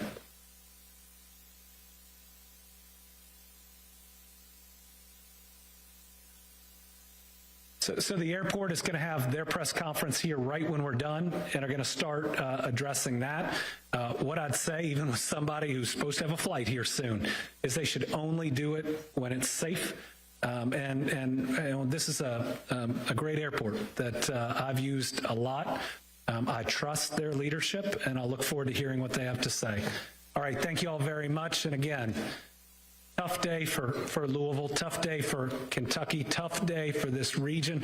We are strong people. I've seen it time and time again, flooding, tornadoes, shootings. That's the last time I drove here this fast to make sure I got here. We've always banded together. We will again. Let's make sure before anything else, we put the families of those that are lost, the families of those that we're worried about first. They deserve it. Let's make sure we pray for them and we support them with everything we have. Thank you, Kentucky. All right, you've been listening live to Governor Andy Beshear and other first responders and leaders here in Kentucky and the Louisville area provide us an update on what has become a horrifying evening here in Louisville, Kentucky. The governor confirming 3 people have been killed from the UPS plane crash that happened right around 5:15 this evening. He says he believes that number will get larger. There are at least 11 injuries. Some of those are significant. The governor expects that number to grow larger as well, and he is saying the concern now is with some of the people, the UPS crew, the folks on the ground at 2 different businesses, one that he said took a direct hit. Kentucky Petroleum Recycling and Grade A Auto Parts. At Grade A Auto Parts, 2 employees have not been accounted for, but we do not know how many customers were in that business at the time as well. There is a victim reunification location, and that is at 2911 Taylor Boulevard. And also they asked folks to turn off any air intake in that shelter-in-place area, so that is very important for folks as well. But there may be some power outages in the area as well, so that's going to be normal.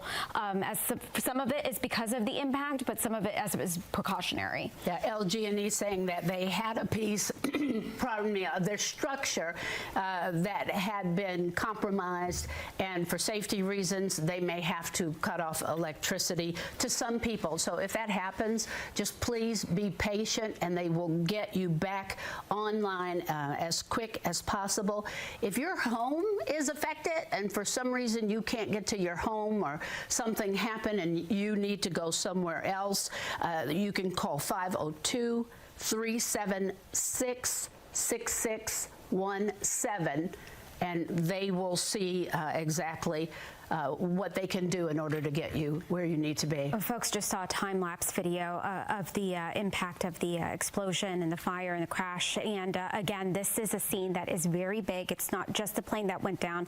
We know that it had a path of destruction that went there. Jody Myman of Emergency Services said there are 3 phases of this, and right now they're at the life safety phase. So that means they're going door to door, making sure, and to businesses and to homes, to make sure people are accounted for.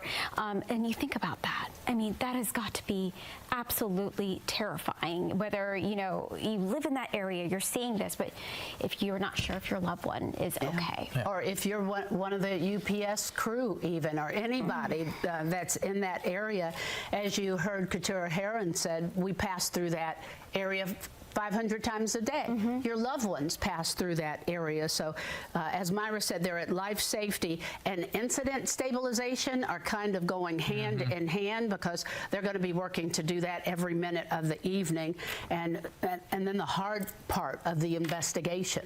Well, the governor said that at this point we don't have confirmation of who the fatalities are, whether it was the crew on board or somebody that was on the ground in that area where the plane hit, but he called this a catastrophic crash and said that just from the images he's seen and the information he's gotten, he is very concerned about the crew that was on board this UPS flight. Myra talked about some of that door-to-door work that the Louisville Metro Emergency Management team is doing right now. There are 2 businesses that are nearby that are of concern right now. One is the Kentucky Petroleum Recycling Facility.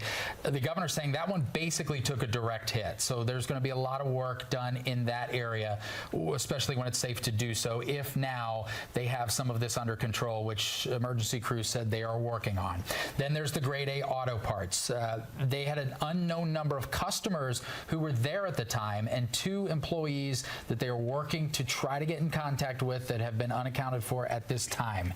And then, of course, you think about some of the other businesses, homeowners, people in that area that are maybe looking looking outside right now wondering, what in the world did I just witness? And they're also searching to see if anyone is trapped as well. So that's something that first responders are doing out there as well, to make sure that if anyone is stuck somewhere. I think we all know, Dawn, as you were saying, we all have a connection to UPS. My husband's uncle works at UPS. I immediately texted him, "Are you okay?" You know, it scares you because you know somebody. Town. Exactly.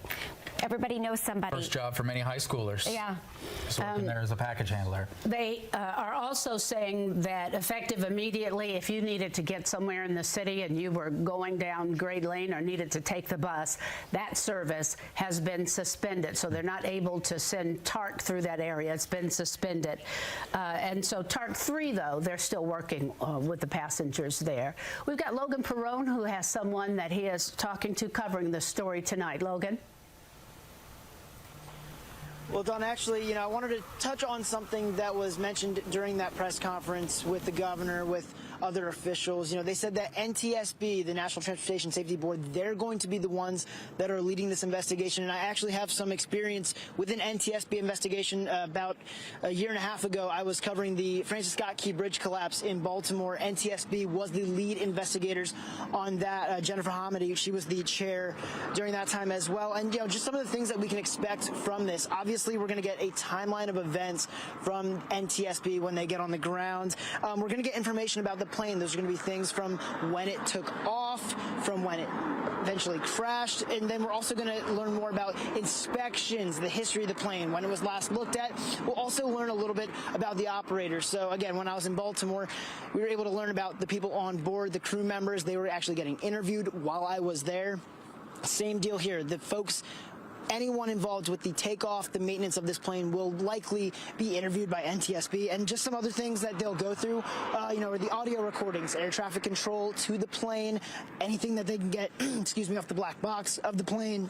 And then after that, you know, we should expect some preliminary investigation. So for the Francis Scott Key Bridge collapse, that was within 2 to 4 weeks after the bridge collapse, and that investigation is still going on to this day. So again, as far as this investigation, like the governor had said, NTSB, LMPD had said, NTSB is going to be investigating this, and that's kind of what we can expect. It's going to be wide-ranging. It's going to cover everything from the timeline of events to the people that were on board to the people that weren't on board but involved in the takeoff and operations of this plane to the maintenance of the plane. And then, of course, preliminary investigation will be earlier than a full investigation. Who knows how long that can take, guys. All right, thank you, Logan. Of course, that bridge tragedy, a big one, and thanks to Logan's perspective on covering an incident like this. I do want to get some information out right now. This is going to be a tough part of this conversation, but things like this are going to happen as we go forward. I'm in contact with Louisville Metro Emergency Services, just got a text message, and they wanted to let family know to, if you can, please stop going to U of L Hospital. They've got a lot of work to do there. There's other emergencies in town, and they've got to deal with patients. They are asking people to please go to that family reunification location. Myra has the address for you. That's 2911 Taylor Boulevard. Again, 2911 Taylor Boulevard. That's where they're asking people to go. They have the Red Cross is there, chaplains are there to help people navigate this. They usually have medical personnel there too that can answer some of those questions. I know the first thought is always, I got to go to the hospital, but they've got work to do there too. And well, you want to let them do their work, just like we're asking you don't go to the area. Why? Because we have to let those professionals do their work. This is a lot of work to do. So you talk about the hospitals. You can't keep going in there looking for someone that may be involved. Not right now, not yet, because they're trying to do their work. Now, 2911 Taylor Boulevard, the victim unification there, they may not have the answers even there yet, but you can go there because they have people there that can talk to you at this time and maybe even just ease you down until you're able to find the information that you need. You see a number there. UPS family members can call 1-800-631 0604, as we all have said. People are wondering, is my family member there? Did he go to work? What time does he have to go to work? And the big thing you heard the governor say is do not go to the crash site. Do not go there. That's not what they need right now. Okay, we've been talking about how this incident is so much bigger, we have learned now, than just a plane crash. As you're looking at images here of some of the debris that came from this UPS plane that has been falling on folks' homes who live off of Phillips and Preston Highway and Crittenden Drive and in that area. But we want to show you a map now that shows you one of the buildings that was impacted when this plane first went down. This too speaks to the larger impact. We know that there are multiple facilities they are concerned with right now that were near the airport. We mentioned the Kentucky Petroleum Recycling Facility, a direct hit, and grade A auto parts.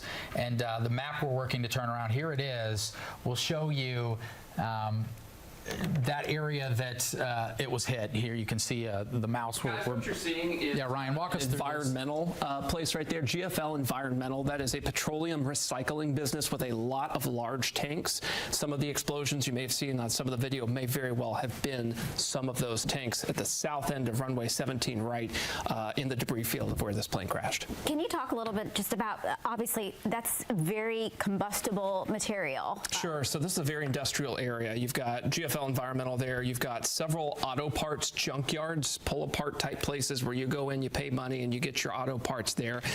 You've got several different types of recycling centers. So you've got a lot of different hazardous materials that are sort of laid out at the end of 17 right at the airport here, right off Grade Lane. So that compounds this situation because not only do you have the Jet A fuel of this MD-11 that was loaded and ready to go to Honolulu, but you have the hazardous environmental materials on the ground as well that are now being ruptured, exploding, leaking. That's why this shelter in place is so important. We haven't seen something like this happen before in the city because we really haven't had a plane crash like this here in recent memory, at least. And not just a plane crash, but one that ran into a recycling plant of petroleum products. So this is sending gases into the atmosphere that they're still not certain about. So the safe thing to do is just, sort of put everybody in a shelter in place. The good news is the fires obviously diminished a great deal. So as that works, as you heard the fire chief O'Neill mention, they'll be able to ease back on that shelter in place because we're not sending pollutants into the atmosphere. And that's why they're telling people to turn your air off because you don't want to get that air into your home as well. That's correct. Yeah, they certainly don't need any more problems with people being hurt or ill, or so just follow that information. 11 injuries that they can safely say so far. Again, the governor thinking that certainly will grow, but 11 injuries. There were three crew members on the plane, and their families have not been spoken to yet that we know of, so they're waiting before they say anything or introduce us to who those crew members may have been. But we will say time and time again that this is going to unfold all through the night. Yeah, the mayor said that he's going to be giving a briefing at the airport at 9. Yeah, I was going to say on that topic, everybody wants to know what are the next steps. And of course, the airport is impacted largely by this, not just the UPS side of things, but the governor himself saying he was supposed to fly out of town. And right now, all of that is stopped so that we can worry about this situation that is a catastrophe that is unfolded there on the far side of the airport as we look at some of the video that we have captured throughout the evening of the aftermath. Here was very early on after this crash, again around 5:15, 5:20, and you can see some of these secondary explosions. We heard from Louisville Metro Emergency Services and Jody Myman talking about they're making headway now with the fire, but those explosions really caused a situation that delayed their response. And we showed you some of the training video from earlier that crews had just worked on a scenario just like this, so they were ready to act and got there as soon as possible, and you can see the work that has been done as we now wait for the next media briefing that will take place at the airport itself, where we can learn maybe some new details and what's going to happen next with flight operations. One of the things I had mentioned, the number of fire crews from all other agencies that have responded, of crews from Lexington and Bardstown are helping us out. And you know, you think about all of the first responders who are in this one area, they're also covering other things that are happening in our city. So this is going to be a really, really tough situation. We thank all of the first responders who are coming from nearby agencies to come and help us in this really difficult time. Yeah, and again, I mean, we just had that training, and you never want to have to use that, but you're so proud and grateful that they are prepared, and that the city will step up. I know that. I know that this city will step up, and we will make sure that whatever needs to happen will happen. But I'm going to tell you, this certainly will be a painful situation. We want to go to some witness sound that we've gathered out in the field. And then my son was like, "Hey, look in the sky," and it was coming down out of the sky, and when he picked it up. Was this the only thing that was coming out of the sky at the time? And this little debris and stuff, like little white pieces of part of the plane. But yeah, there's definitely debris all through here, probably within 10 miles. So you say debris, you don't know if that's paper. You don't know if that's insulation of a plane, which could be harmful. You don't know. And so, again, that's why that shelter in place is there. That's why they're asking you to make sure that you turn off your vents going into the home so you don't pull any of that inside. Can you imagine just looking up in the air and you see this stuff that's falling, ash, and you see papers, and trying to make sense of what is coming down on us right now? Yeah, just a nightmare situation. If you are just joining us here, I want to run through some of the facts that we have now confirmed from the governor of a catastrophic plane crash involving a UPS plane. It happened near the airport. 5:15 was the time. You see the type of plane it was. We know right now at least 3 people have been killed, 11 injured. Governor Andy Beshear expecting those numbers to rise. At least 2 businesses in that area have been damaged, and the crews have been going door to door trying to make sure that nobody is trapped, trying to make sure that customers, that employees are accounted for at all of the area businesses in and around where this plane went down. Right now, the airfield at the airport is closed along with TSA. We don't know how long that's going to be, so if you have a flight, you need to continuously check to see what the status of that will be. But this is going to be a long night, more than likely into the morning, for our first responders and all of our city officials who are trying to figure out what's going on, and for the people who are in that area as well, people who are trying to figure out if their loved ones are okay tonight. Yeah, they have. If your home was affected, you can't make it into your home, they've got a number to call, 502-376-6617. The NTSB at this point is leading this investigation.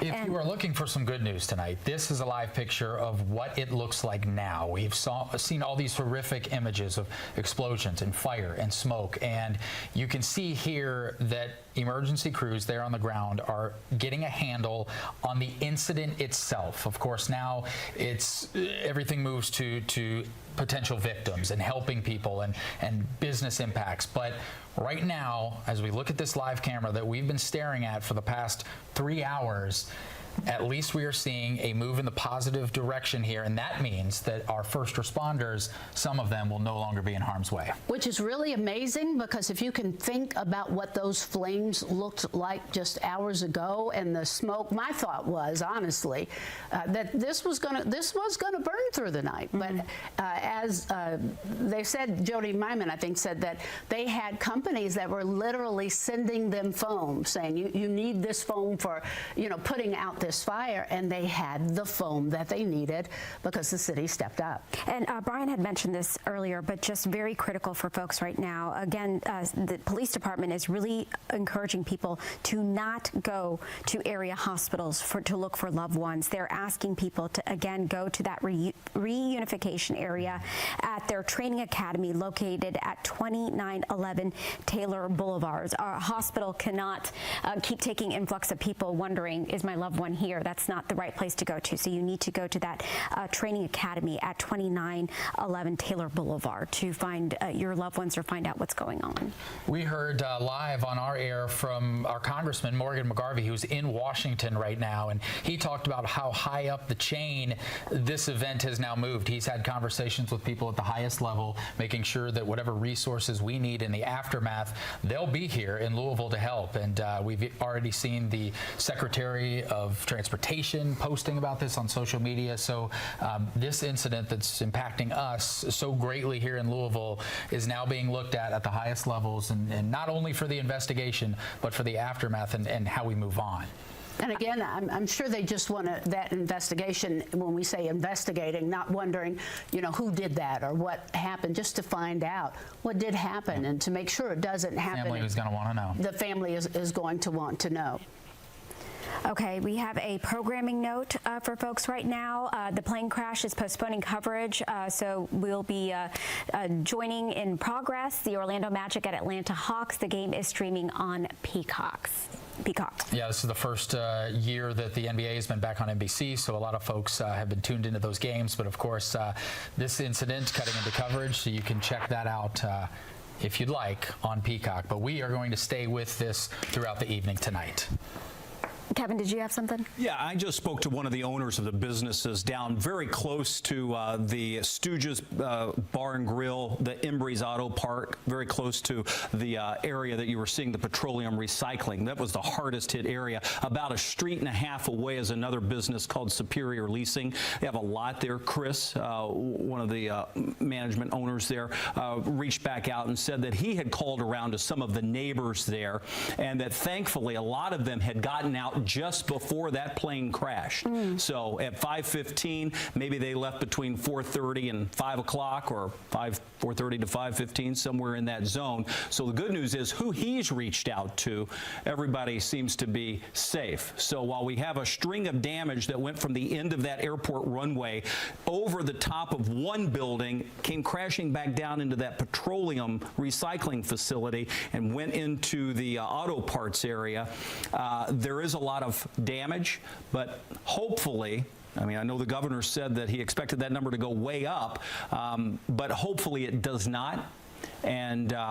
And that would be the best case scenario that we are currently seeing. 3 confirmed fatalities, 11 injuries, and both of those numbers, the governor said, will likely go up. Yeah, we'll see. And there could, because you have to realize in that area along Grade Lane, typically the traffic's backed up, at that time of day. So that plane went right across it. So, you think Stooge is a local spot? A lot of the people who work in that area frequent That's it. That's where they go after work. Yeah, so that's roughly about 2 blocks away from that petroleum place.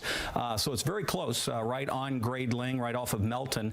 And I suspect that when that fireball happened as the plane crashed itself, and then of course it ignited the petroleum, so it had other explosions going on, anyone nearby within a radius of so far would have the potential to have been burned. So we'll see how bad that really is.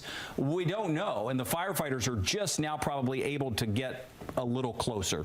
The heat's finally easing just a bit because they're putting the fire out. Well, as they said, they're doing life safety, incident stabilization, both of those going on right now, and then the NTSB leading the investigation. We have been working to talk to as many contacts as we can with familiarity to what's going on right now. We've been able to get in touch with an aviation attorney. We want to hear from that person now.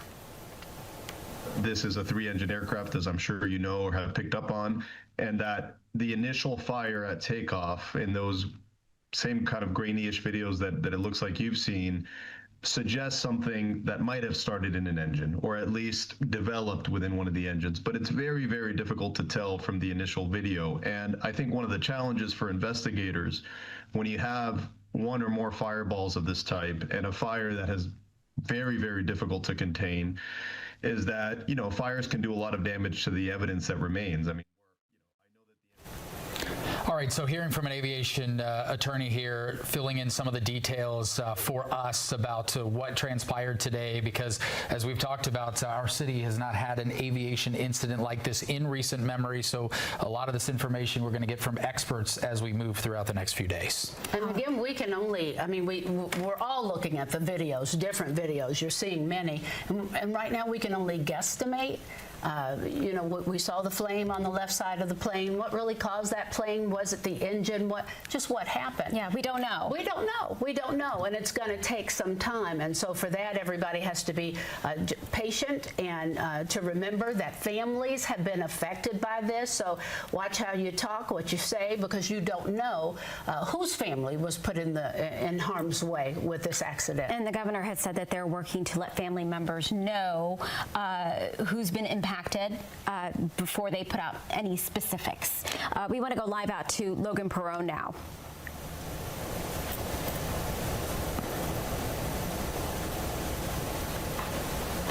He might be having a bridge that overgoes. We good? Yeah, guys, okay, yeah, we are on the Woodlawn Avenue Bridge. Again, we've been out here for about 2.5 hours. It's over the train tracks, and for those of you that don't know exactly where we are, think of that big building with the UPS signs. You might drive by it on the Waterson, 65. We want to show you right now behind me. This is where we were at earlier. We were able to see flames coming out. If you are able to see, I'm going to get behind the camera as well so I can get a better sense. There's that big tower out straight ahead of us where we are looking. The flames were just to the left of that. We were able to see them. They were billowing up, and then we were about, I'd say, an hour into our stay here on the bridge here, and we were able to see crews dumping water, you know, trying to douse the flames. You know, now again, 2.5 hours later, we don't see any flames. The billowing of smoke has stopped. I know earlier we showed you guys that the smoke was covering the moon. We saw basically, you know, the smoke just covering the city. I don't know if you can see it on our cameras, but I'm gonna try. There is still a layer of smoke over the airport out to the eastern portions of the city, out towards the other side of 65 from where we are. So the smoke is still there. It's still lingering. It's very faint, but we can see it with our eyes. And the one thing that I wanted to note here, within like the last half hour, we've kind of noticed that the smell has arrived. My photojournalist and I, we both have masks, just have it off for our live hit right now, but we've noticed a smell start to kind of linger in this area. I'm pretty sure that is whatever is burning down there at the scene. But again, most of the people here, they've cleared out. They are listening to the advice. If you can get inside, turn off your AC heat. They are taking that advice. We haven't seen a lot of looky-loos out here, so good on that part. But again, guys, as far as the flames, the biggest thing that we were able to see, we have not seen those within, I'd say, the last 30 minutes. Those have really gone down, and again, just shows you that this scene is really getting under control, hopefully, behind us. But guys, again, we're going to stay here, get some updates for you as much as we can see, hear, smell, and yeah, we'll just send it back to you guys. All right, thank you so much, Logan. Logan talking about the smell, another one of those senses that unless you've been through a horrific situation like this, it's something that you never forget. No. Yeah, I mean, this certainly won't be something that we will forget in this city because we've not had an accident like this, which is amazing because we are the hub for UPS. We have the Muhammad Ali International Airport. You've got the Derby and all the things that are happening, and people are flying in and out all the time. But something of this magnitude has never happened in this city before. So we're making our way through territory that we don't know and that you never want to know. But our folks stepped up, Myra. I think you said just about every agency as far as first responders came together and quit. Yeah, we've had agencies from Lexington and Bardstown who are helping us out, and all of the ones surrounding Louisville, they are here right now. So, and you think, as I mentioned earlier, first responders are not only here at the scene, they're taking care of other emergencies happening within the city. So that's why it's so important for folks to, you know, be mindful. Don't run to the hospitals to try to find your loved one. Be very careful about where you are if you really need to be there. But they're asking people to stay away from that scene as well. I want to update you on what we are working on from our angles here in the newsroom now. Next steps, we are waiting for the next press conference. Here is a live look there at the airport at SDF, where we expect Louisville Mayor Mayor Craig Greenberg will be joined by airport officials where we can get a secondary update, A, on the situation, but B, on how this may impact air travel for our city moving forward. We also have our crews spread out across the area, getting as close as they can and to the areas that have been designated spots where these first responders want us to be so they can provide updates. We'll have in just a few minutes a live update from that reunification center. We'll get to learn a little more about if you're waiting to go there, we should get a look inside, so you'll be able to see that and get a sense of if you go down there, what to expect. We have another crew that is leaving the first press conference we mentioned. They'll be heading to a new location. We've shown you the hospitals several times, the first responders and emergency crews spread out to work on this scene. We also have people going through the neighborhoods. We know that if you live nearby, you've had damage perhaps from falling debris. We've seen those images from people finding things from the plane that have landed in their yard and ashes on roofs of homes. And so that's the steps that we are working for you here in the newsroom as we show you some of those images now on the screen. And this is what has been, people are finding, kind of floating around, and it's mail from Hawaii. So that's just absolutely crazy. Look how burnt it is on the edges there as well. Again, so we know that 2 businesses were hit, Kentucky Petroleum Recycling and Grade A Auto Parts. As far as Grade A Auto Parts, 2 employees have not been accounted for. They're trying to figure out where those employees are at, but they also are not sure how many customers were in that business at the time of the impact. So that's something that they're also looking into tonight as well. But we were saying that cars were probably hit. There was a long path of destruction that happened with this. So we're going to get a little bit, hopefully more, an idea of what exactly has been impacted from all of this. And if you are in the area or anywhere in the city and your LG&E is affected, they did have some of the equipment for LG&E that lights our city was hurt because of this crash. And so they are asking everyone to be patient. They've got to fix what was broken, and as soon as they get that back up, then your lights will be back on. Not everyone will be affected, only a few. If your home was affected, you can't get back home, you will want to call 502-376-6617. And then for those who are worried about their loved ones, as Myra mentioned, there are some people missing. As soon as they have that information, they certainly want to get it to the families. But you would go to Louisville Metro Police Training at 2911 Taylor Boulevard. That is the victim reunification site where they have people on hand to make sure that you are taken care of in any way you need. They have a chaplain there. They have the Red Cross there, people who are trained to kind of handle these type of tragedies, to kind of respond to people, their questions and their emotions, how they're feeling right now. Yeah, speaking of questions, how this happened, and of course how many souls, how many people have been impacted. We are getting the videos that you're sending us and working to verify those before we bring them on the air. We mentioned that reunification center. One of our reporters, Fernando Garcia Francischini, is standing by, ready to provide a live report from there. Our first look inside. Fernando. Yeah, Brian, Myra, right now we are actually outside the Family Reunification Center. That's at the LMPD training facility located on 2911 Taylor Boulevard. We did ask LMPD to go inside the facility. They told us that for now we have to stay outside. So this is behind me. It's kind of like a scene, what things are looking like right now. It's been pretty quiet thus far, but police say that people who are looking for loved ones, for families, for friends, they want them to show up to here, to this location. Again, the LMPD training facility on Taylor Boulevard, instead of going to local hospitals, because police say that hospitals are not equipped to deal with the family reunification process, especially during these types of big emergencies. So in this place, you know, families, people are going to be able to connect with their loved ones and also to get timely and accurate information as to what is going on and what is the latest information that's out there available for people. Again, we are outside the Family Reunification Center. As you can see, behind me, it is pretty quiet. We've asked to see if we can go inside the facility, but for now, LMPD has asked us to stay outside. We have seen a couple of people go in and out. We saw a large group of children walk in a couple of minutes ago, and of course, throughout the evening, we'll keep you updated on the latest developments. We'll stay here for now and keep you updated on what goes on. But for now, guys, I'll go ahead and send things back to you. All right, thank you, Fernando. UPS family members, again, people missing. They're not sure where their family members are. UPS doing everything they can to help. 1-800-631-0604. This is the number from their website. And again, I'm sure many people who are wondering. We should have another media briefing coming in about 20 minutes or so. So hopefully we'll get some new information. The mayor on his way to town to deliver some of that message, and also officials at the airport expected to speak as well, as operations have been upended there as well, while we are wondering about how everybody's doing as far as the folks that were taken to the hospital.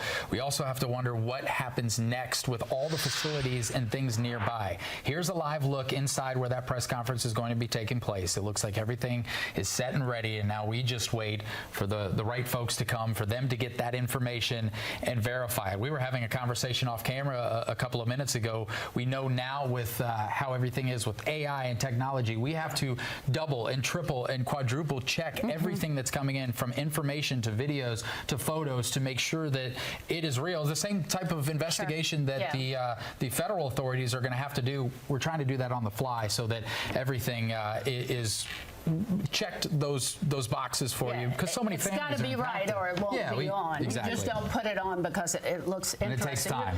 You're talking about people's lives here, and it's taking the NTSB a lot of time and a lot of energy to make sure they get it right, and that's the least we could do always, is to get it right. This was a family actually that was driving when the plane hit, and you can hear the woman, if you were listening to the sound, she cannot believe what is going on, and there's that smoke. And Dawn, that was basically the word from so many people, the witnesses that we've talked to who have seen this, who we have verified video with. It was just how unbelievable it is, how large it was, describing it as a huge ball of fire that they instantly saw gas and flames and the things that you're seeing right here, and how horrifying it was from where they were located, and only imagining what it was like for the folks there on the ground. And in the corner of that video, you see another plane on the horizon there. So can you imagine being on that plane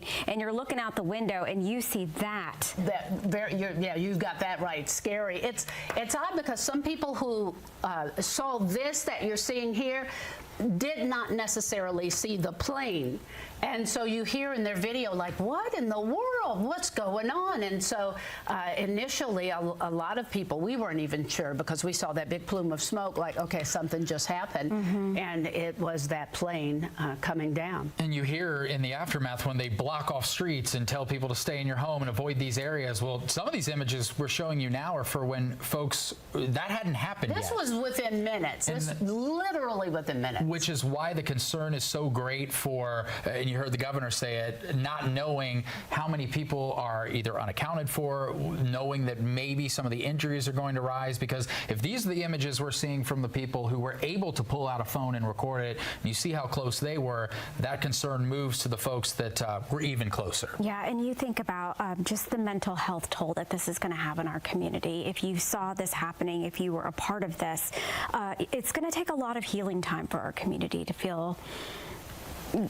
understand what happened and to cope with it. I think at least we know the word now, mental health. It unfortunately, you covered these in the past where that wasn't even you don't talk about mental health, right? At least we can talk about mental health now, which is important. So that means if you, for some reason, this is causing any angst or trouble, make sure you speak up to someone. But you know, all of this happening, we were already dealing with so much financial stress. You know, those who were not getting paid. I was on a food bank today, this afternoon. You did a wonderful story on Food Bank where people were saying, I'm just trying to feed my family. And then we put this all on top. So we never know what life will bring us, but we do know this, that as neighbors, as Louisvillians, as people here, we can always give someone grace, help in any way we can, and then ask if we don't know what we can do, what can I do? And we know Louisville does that so well. We've talked a bit about the UPS family. We know that there were 3 crew members on board that plane, and we have not confirmed where the fatalities came from, but the governor said himself that seeing the videos, it's very concerning for the folks that were on board. And we've talked about the UPS community here, how many people, we all know someone who works there, has worked there. You think about the young people that were package handlers in high school. This was many people's first job, and maybe somebody who was a mentor to you has worked there, is impacted, and so it touches so many people in the city, and it's hard to put faces and names, which we will do in the coming days, to the images that you're seeing now here on your screen. And just by looking at this video, I mean, look at the businesses there, the number of vehicles that are out there, people at businesses who were in this area when this happened. So again, we know that 11 people are injured. Some of those injuries are very serious, but as the evening grows on, I think we're going to find that those numbers are going to go up. We do know that 3 fatalities are confirmed as well, but looking at this video, I think Dawn and Brian, that we've been seeing over the past couple of hours, this is going to be bad. Our meteorologists have been looking at from the scientific standpoint, some of the technical things with the aircraft, and looks like it was traveling, at least from the data we're seeing, 212 miles per hour around the time of the crash, and got about 225 feet off the ground. Ryan?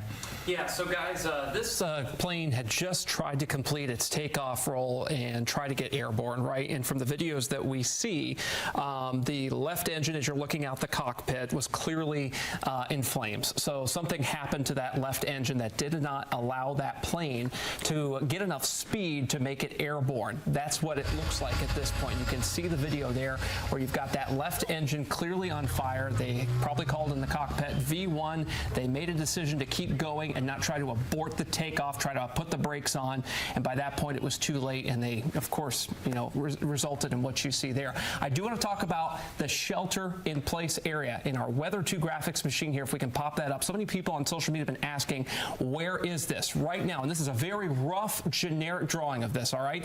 The officials that we have heard say that this goes from Outer Loop, which is the very bottom or southern extent of this. You see it near the Okolona label there, north to the Ohio River, and also includes part of Jeffersonville, according to officials up there in Clark County. Why is it shaped like this? It's because the wind is out of the south. It is blowing the smoke to the north. This was a ton of smoke. We have not seen anything like this before in our area, guys. We've had fires, we've had chemical explosions. This is a whole different ball game because of where the plane crashed and what was on board the aircraft. Tons of fuel here, and of course we are seeing the winds blowing that down toward the north, toward downtown Germantown, the Highlands, areas near the fairgrounds as well here. And again, this is just a rough outline of where that shelter-in-place area is, because that's basically what officials have told us at this point. Yeah, a couple complicating factors with that. One thing is the 38,000 gallons of fuel on the plane, but then hitting the petroleum plant as well, the recycling plant. That's really part of the cause. Now, many of the flames that we've seen from our Skytrack camera are tamped down, but odds are it's still on fire. Guys, on that topic, so we're talking about how many first responders are there on the ground. There's media there, there's volunteers who are coming in to help. Jet fuel combustion, some of the byproducts of all of this, got to be extremely hazardous to breathe it in and be there trying to be on scene and do your job. A lot of these jobs, especially if it's a rescue operation, are extremely aerobic, and you're trying to navigate that while there are extremely harmful chemicals, I'd imagine, in the air. Well, and all the professionals know this, and they're wearing their respirators out there as they're close to it, but that's why they've said, hey, shelter in place, let's be safe, not sorry, let's make sure you shut down your air conditioner in events that would pull in that outdoor air, and for the most part, there won't be any problems, but it's a safety precaution, and when we're in these levels of emergencies that they explained, this is where it goes to, and it says, when we've got something like this that's taken place, we take these precautions, and that usually works out well. So that's what everyone should be doing, and as long as that's the case, I mean, you hear our crews out there, they can still smell some of that, but they're a distance away, and some of our crews are getting pushed back even further at this point from that core location. Yeah, for folks who are asking us on social media, is the smoke as bad as it was before? Likely not, but it is still hazardous as fire crews try to get control of the situation. In a mass hazard incident like this, it takes a long time to get the fire out, so they have so many folks on scene spraying the foam, spraying whatever they need to do to put out a Jet A aircraft fuel fire.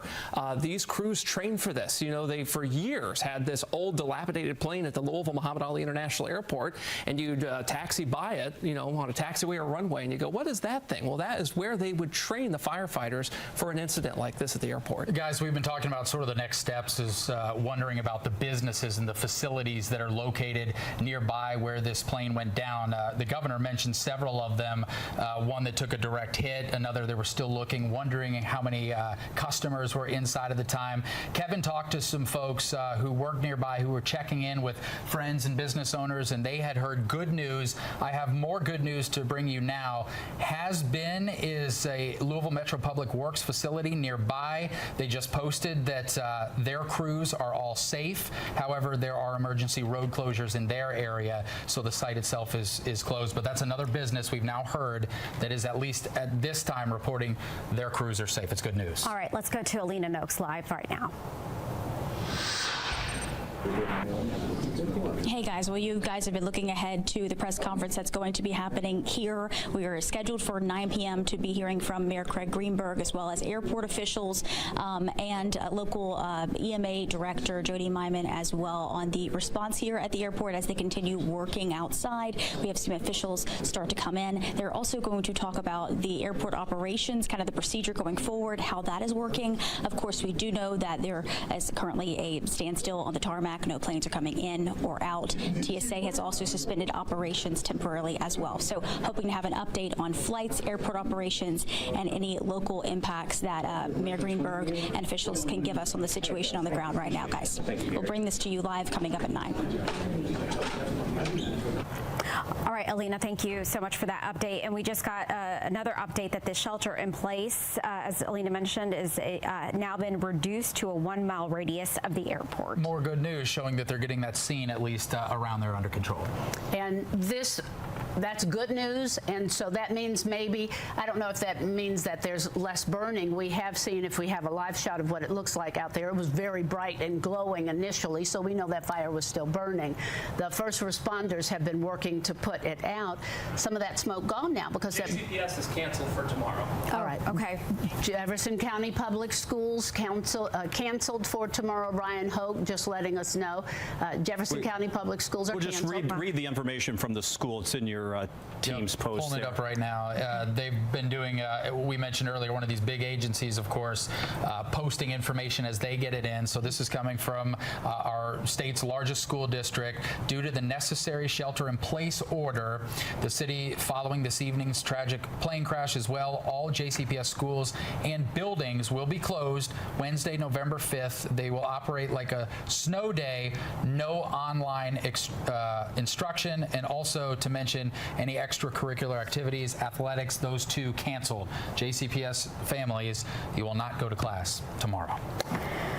All right, so we've been bringing you live coverage since this is all unfolded. This happened around 5:15 today, and we're getting you information. We should be getting another update from officials in about 10 minutes, I believe, from hearing from airport officials and the mayor as well. Yeah, part of the concern here is that our mayor was out of town, and so he's worked very hard to get back here. He's been getting briefings, information. He did a live report with us on the air, giving us the information he could at the time, and when he gets there, of course, we will take you there as well. Let's do a brief recap now of the events, how they've unfolded over the last several hours here. We know it was about 5:15 when this UPS plane went down, crashed near Grade Lane. That area had to be closed off and will remain so indefinitely. The governor updating us that we know 3 people have been killed, 11 injured. Those numbers he expects to rise. That's because there are 2 businesses that have been impacted and damaged from this, and all of the federal authorities, the FAA and the NTSB, are now investigating how this whole thing happened. And Brian mentioned the two businesses that were hit. Kentucky Petroleum Recycling, their employees have been accounted for, but Great 8 Auto Parts, 2 employees have not been accounted for. They're not sure of how many customers were inside that building either, so that's something that they're looking into. Right now, they're in that phase where they're going door to door, knocking on businesses and homes, trying to find out who's okay, who's not okay. They're looking for folks that could possibly be trapped as well. So that's something that they're looking for. But right now, just a few minutes ago, we did learn, just want to let people know, JCPS is canceled for tomorrow. They are in the life safety, as you said, and incident stabilization area right now. That's what they're doing. And so they're saying, don't come out there. You don't need to come and look. You shouldn't be outside anyway, although there's a 1 mile radius of, to keep you away from right now. That's the shelter in place. Stooges, we have video from. That is, oh man. You see that? That's where a lot of people are. They're at Stooges, and you can see that looks so close to the building when you see the smoke. Roughly 2 blocks or so. Yeah, maybe. Looking at the map.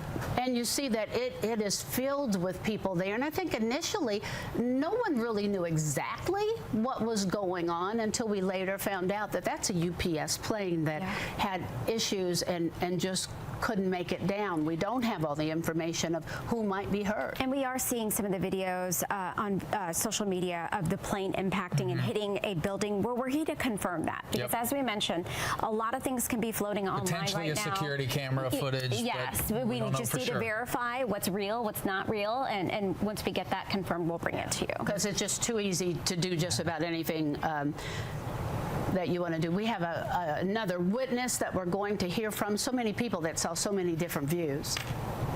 You checked on your folks, so they all okay? Yes, I checked on my folks. My family does live in the area, and I was, just checking in on them, make sure everything's okay, because they did have a stay away 5 miles. So we was trying to get to our families and loved ones as soon as we could, but police got everything blocked off down here, and it's kind of hard navigating through traffic when there is an emergency going on.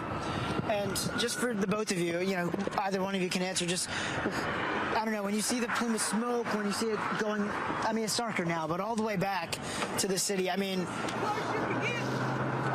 I don't know what's going on here. Do you guys just have any thoughts about just how, I don't know, I want to say crazy, but like you said, unexpected this would have been? My thought is he literally works on Fern Valley and Great Lane. And so I just picked him up about 3:30, 3:45 this afternoon from work. And it is a very eerie feeling because, of course, we pass the UPS where you have to pass there, the planes every day, getting them from work, going to work. A very eerie feeling if we had been coming through there at that time. I was actually complaining about how long we had to wait at the light to get on the expressway just this afternoon, shortly before this happened. So, I mean, I hate for anybody to be involved, but very eerie, scary feeling that we could have possibly been in the area. Thankfully, we weren't. Especially when it blocked out the moon. It's something horrific when it blocks out the moon. Mm-hmm. The smoke was so big. Look, it's taking over the moon. All right, so as we were hearing from witnesses on the ground and going through the videos and things you're sending, your witness testimonials, we're getting to see a larger view of why this is such a catastrophic event. Initially, and that concern, of course, still there with the families of the UPS crew, the 3 we know confirmed members who are on board that plane. But as you start to see the area and the damage and the surrounding spots that are nearby, now you realize this is going to be a much bigger event. That's why you could hear the concern in the voices of our first responders. It's also the reason why there have been so many of these emergency notifications going to your devices. Dawn, you have some information for us on the shelter in place. Well, the shelter in place changed at 8:49, letting us know that it has been reduced to a 1 mile radius of the airport. And again, that shelter in place has changed, 1 mile radius of the airport. All right, so this is starting to shrink down as they get the flames under control. And when this initially happened, we saw so many of those secondary explosions happening that were keeping the emergency crews at bay as well. They had to call in foam from other trucks and different agencies that have those firefighting tools to be able to get this in place. You're taking a look here now at the latest shelter-in-place area, shrunken down considerably, thinking that not long ago this stretched all the way up north to the Ohio River. And you see Ford assembly plant there in that circle. Thankfully, Ford was not hit, but they did lose power for some time. But got a statement from UPS. Yeah. Okay. I've got it up here now. We do want to read you now this information coming in quickly, so we're trying to transition to it now. But UPS has put out a new statement regarding today's incident. It reads, quote, "We are terribly saddened by the accident tonight in Louisville. Our heartfelt thoughts are with everyone involved. UPS is committed to the safety of our employees, our customers, and the communities that we serve. This is particularly true here in Louisville, home to our airline and thousands of UPSers. We're engaged with the National Transportation Safety Board's investigation of the accident. We are staying in close contact with the Federal Aviation Administration. We will work tirelessly with state and local authorities on response efforts. As a result of this accident, we are halting operations tonight at workport. The next day air sort has been canceled. Employees should not report to work tonight." So that's our update from UPS. We still have not heard from them about any of the crew involved, which this is typical, right? When there's loss of life, families need to be notified by the proper channels. You don't want to hear about this on television from a news person or a government official. They will be notified properly in the right way. And so UPS, even with this statement, still has not verified any loss from their team, but saying that operations tomorrow are canceled. They're working with this investigation, and they're thinking about us here in Louisville. And this press conference is going to be starting shortly here with the mayor, airport folks as well. You see there at the bottom of your screen, just to let folks know, JCPS is closed tomorrow. Yeah, another closure tomorrow, right? So that's something for parents tonight to plan and how they're going to be accommodating tomorrow. We want to go live to Wave News reporter Fernando Garcia Franceschini, who is live at the Reunification Center. Yeah, Myra, if you were looking at our previous live shot a couple minutes ago, you probably have noticed that we've stepped away a little bit further from the actual reunification center at the LMPD training facility. That's because LMPD asked us to move away from the property out of respect for the families who are going to be showing up at this center. They say the way that they told us, the way they described it is that they don't know who exactly is going to show up here, in what condition they are going to be, in what emotional state, and they want to make sure that they're being respectful to that. So, of course, all of the news crews in the area moved to the sidewalk further. So I can do that if needed. Training facility. It's 2911 Taylor Boulevard. The reason why this place is so important is because this is the place where loved ones are being asked to show up here if they're looking for information about family members, friends. This is a place where they can get accurate and timely information. LMPD and officials are asking people to not go to local hospitals looking for loved ones. They say that, of course, hospitals are dealing with the immediate crisis and emergency, and they don't have the protocols or the staff in order to be able to deal with family reunification. Again, this is at 2911 at Taylor Boulevard. It's hard to miss it. You'll see an LMPD patrol car parked right outside with the lights turned on. It's there as a signal so that people know that this is the reunification center. And of course, we'll stay stationed out here bringing you the latest. We just saw a group.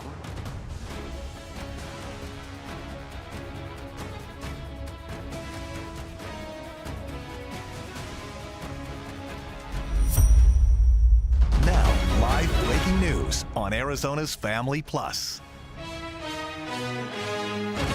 Painting a picture of what it's like for families who are wondering what in the world is going on. Is my loved one safe? And talking about the amount of young people that are showing up there is obviously some more cause for concern. And again, you think about the people that work at UPS. A lot of them are young people, and some of them may be wondering if they were there, where is the person that was on my team? And so this is the Victim Reunification Center, 2911 Taylor Boulevard.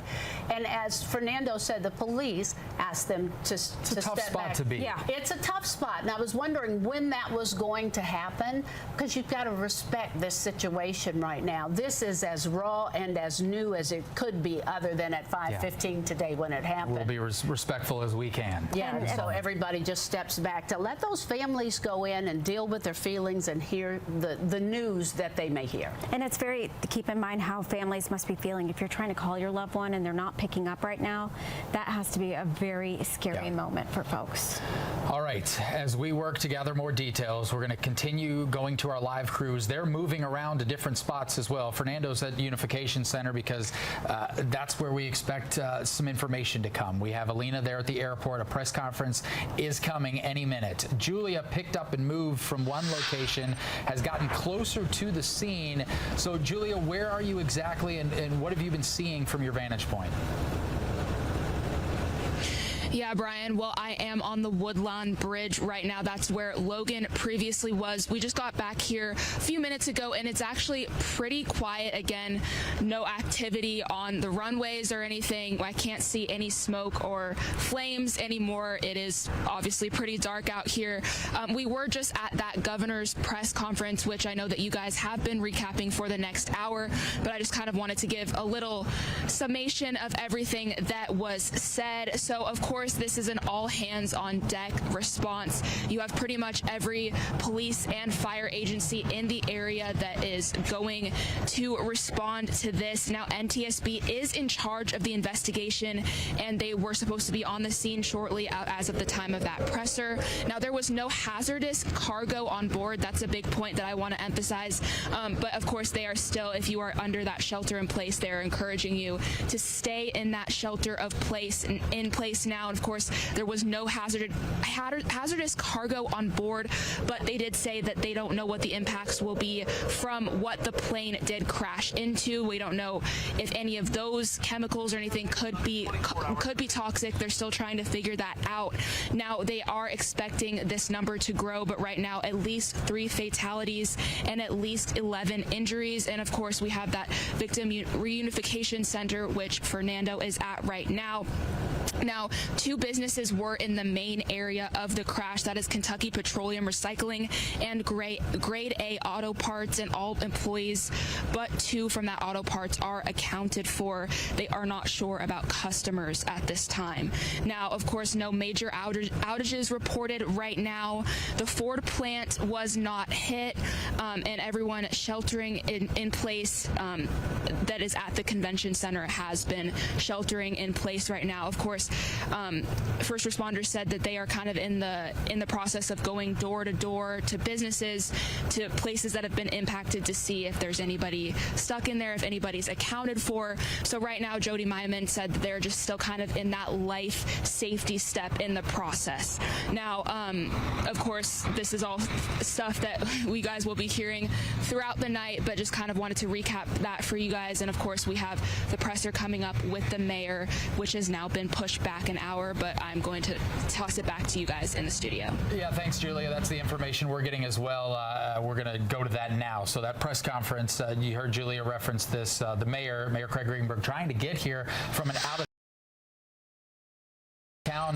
engagement that he was expected to be at today. Of course, nobody expected what has unfolded this evening here in our city. So initially, it was going to be a 9 p.m. briefing there at the airport with the mayor and airport officials, following up on the initial briefing we had from Governor Beshear and others, including the police department, emergency services, and fire.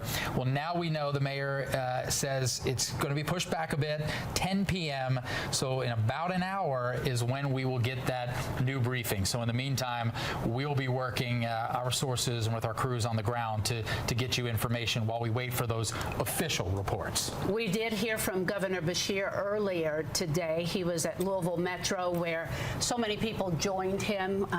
We found out, that's where we found out that LG&E had some equipment that was damaged, and that may mean some of us will be without power tonight, and that's simply so they can get things back up and running. If you lose power, just hang on. It will be restored to you, but they need to get that fixed. All right, the NTSB is giving us some information we want to share with you. It says the NTSB is launching a GO team to investigate Tuesday's crash of a UPS MD-11 cargo aircraft flight 2976 near Louisville, Kentucky. NTSB board member Todd Inman will serve as the on-scene spokesperson. The investigative team is scheduled to arrive in Kentucky tomorrow.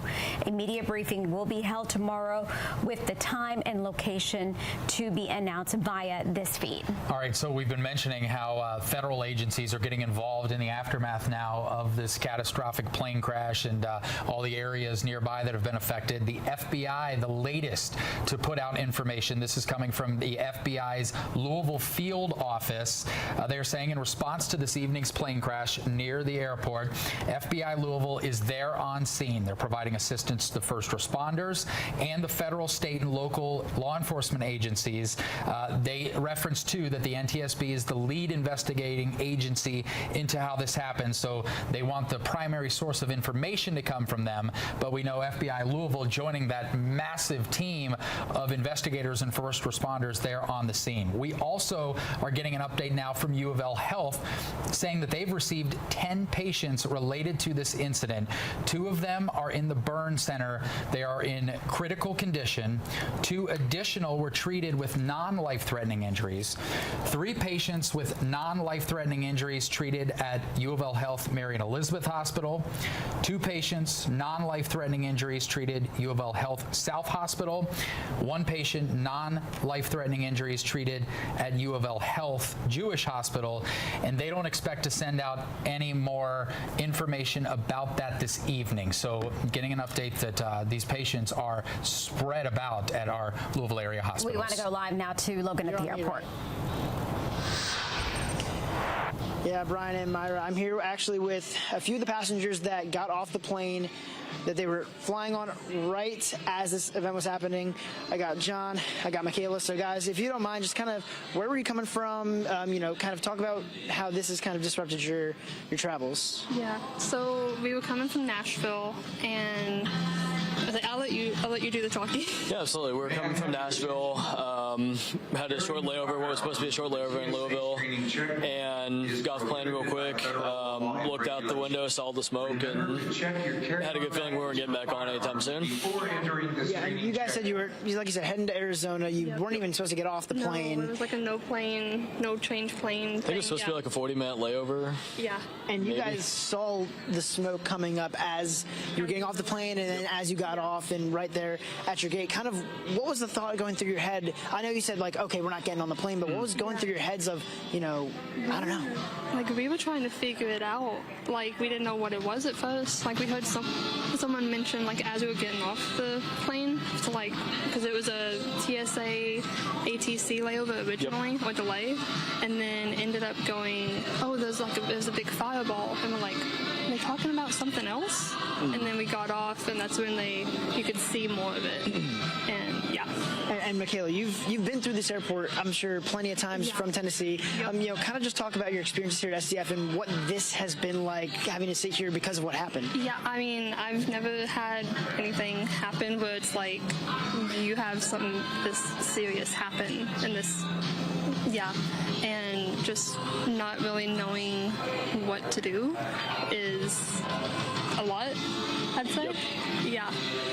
Well, I got to ask you guys, obviously, I don't think you're going to get off the ground anytime soon. You know, where are you guys staying? You guys somewhere to stay? I mean, you guys all right? Yeah, so Southwest did hook us up with a hotel, which is nice. Definitely appreciate that. Yeah. But yeah, ultimately, at the end of the day, we're just feel for the families that are affected by it. It's definitely not a good thing. My background's in safety, so anytime something like that happens, you always kind of know what's coming. So yeah. Well, hopefully we get some more good news tonight. As you know, right now what we know, hopefully no more fatalities. But you know, we'll have to wait and see on that, guys. Thank you for sharing your story with us. And Brian, Meyer, we'll send it back to you guys. All right, thank you, Logan. So we're starting to see some of the impact from the people who aren't even close to the scene, who now are having their lives upended, as so many others will in the times to come. So we are hearing that at this point, possibly we're going to be going to this airport press conference a little sooner than expected, maybe the next couple of minutes, and that we will then hear from the mayor separate closer to 10 o'clock when he gets to town. So if there's any updates coming in about the airport specifically, they're going to handle that, and I believe they're coming into the room now as we speak, so we will get you out there live and get you this update and wait for the mayor in the next 45 minutes. Good evening, everybody. Thanks for being here. I want to start by saying I'm Dan Mann. I'm the Executive Director of the Louisville Regional Airport Authority, and I've got to say my heart hurts for our friends and partners at UPS, and really all the first responders that are out there right now, and everybody else that is going to be impacted by this tragedy. So I think. I really, really appreciate the mutual aid response. We just practiced this probably less than a month ago. All the life-saving, the response that our partners at mutual aid provide is unbelievable. We actually have a ARF truck that came in from Lexington Bluegrass Airport, so we could get the airport open as well. So thanks to them as well. So this will go much better with the fact that we have great partners that are willing to respond to this. With that, I'm going to open it up to turn it over to Officer Bevan to give some details. Good evening. I'm Officer Jonathan Biven, the Public Information Officer here with the Louisville Airport. At 5:15, Louisville Airport dispatched an Alert 3 call regarding UPS flight number 2976, an MD-11 cargo plane that took off en route to Honolulu, Hawaii. Flight 2976 had a total number of 3 souls on board. Flight 2976 departed runway 17 right and went down 3 miles south of the airfield. I can confirm a total number of 4 fatalities and 11 injured that were transported to local hospitals at this time. These numbers can increase as the investigation continues with partnerships of local, state, and federal investigators. Here at the airport at this time, runway 1129 is open, and all departing flights have been canceled for tonight. We're asking anyone who is traveling out of SDF Airport tonight and tomorrow, they should contact their airline for flight status. We are also asking the public, if they were to find any debris in the area, to please avoid touching this debris and report the debris. As well, they can take photographs to the following website, which is louisvilleky.gov/emergency services. We are asking everyone to please follow the airport's X page at Fly Louisville for additional updates. We will not be providing any questions at this time as this investigation continues. I'm going to turn it over here. Thank you, Jody Mauman from the City of Louisville Emergency Management. Just a quick update from the one that we did earlier. We have reduced, due to a substantial amount of air monitoring in the area, we have reduced the footprint of the shelter in place to 1 mile. So that's good news, for the people that live outside of that. But we encourage people to still stay alert, to still monitor social media, and to sign up for our LENS Alert, our Louisville Emergency Notification System. We used initially with this the Integrated Public Alert and Warning System, which we use, for dire emergencies such as what the city faced tonight. But as the night goes on, we will not use that outside of that 1 mile area. So we encourage people to sign up for Lens Alert. If it expands, we will issue that again. We will expand it as needed, and we're going to continue to send people downrange even outside of that 1 mile to make sure that they're not getting any kind of adverse readings. You may get an odor. There is an odor in the air, but right now, again, with particulate monitoring as well as air monitoring, they're not getting any adverse readings. So please make sure you sign up for our Lens Alert. Also, one of the things we did again set up a family assistance center, 2911 Taylor Boulevard at Louisville Metro Police Training Center, and you can call the family assistance hotline if you have any questions or need any assistance. That number is 800-631-0604. That's 800-631-0604. Thank you. We will have another press conference at 10:30. The mayor will be here for that one. I'm not sure we'll have a lot more information, but if we do have some updates, we'll provide at that time. Again, 10:30, the mayor will be here. I also want to say thank you guys for getting the word out. It's really important that we get as much information out as we can about if you find debris, don't touch it, report it, and where the family area is. So thank you. We'll see you again at 10:30. Can you take any questions? No. All right, so you just heard from the public information officer there at Louisville's airport confirming more sad news. The governor alluded to the fact that we expected the number of fatalities to rise. That number was at 3, and now we know that 4 people have lost their lives after the catastrophic plane crash that went down, a UPS plane close to the airport about 5:15 today. 11 people injured, spread out across hospitals here in our area, working to recover here this evening.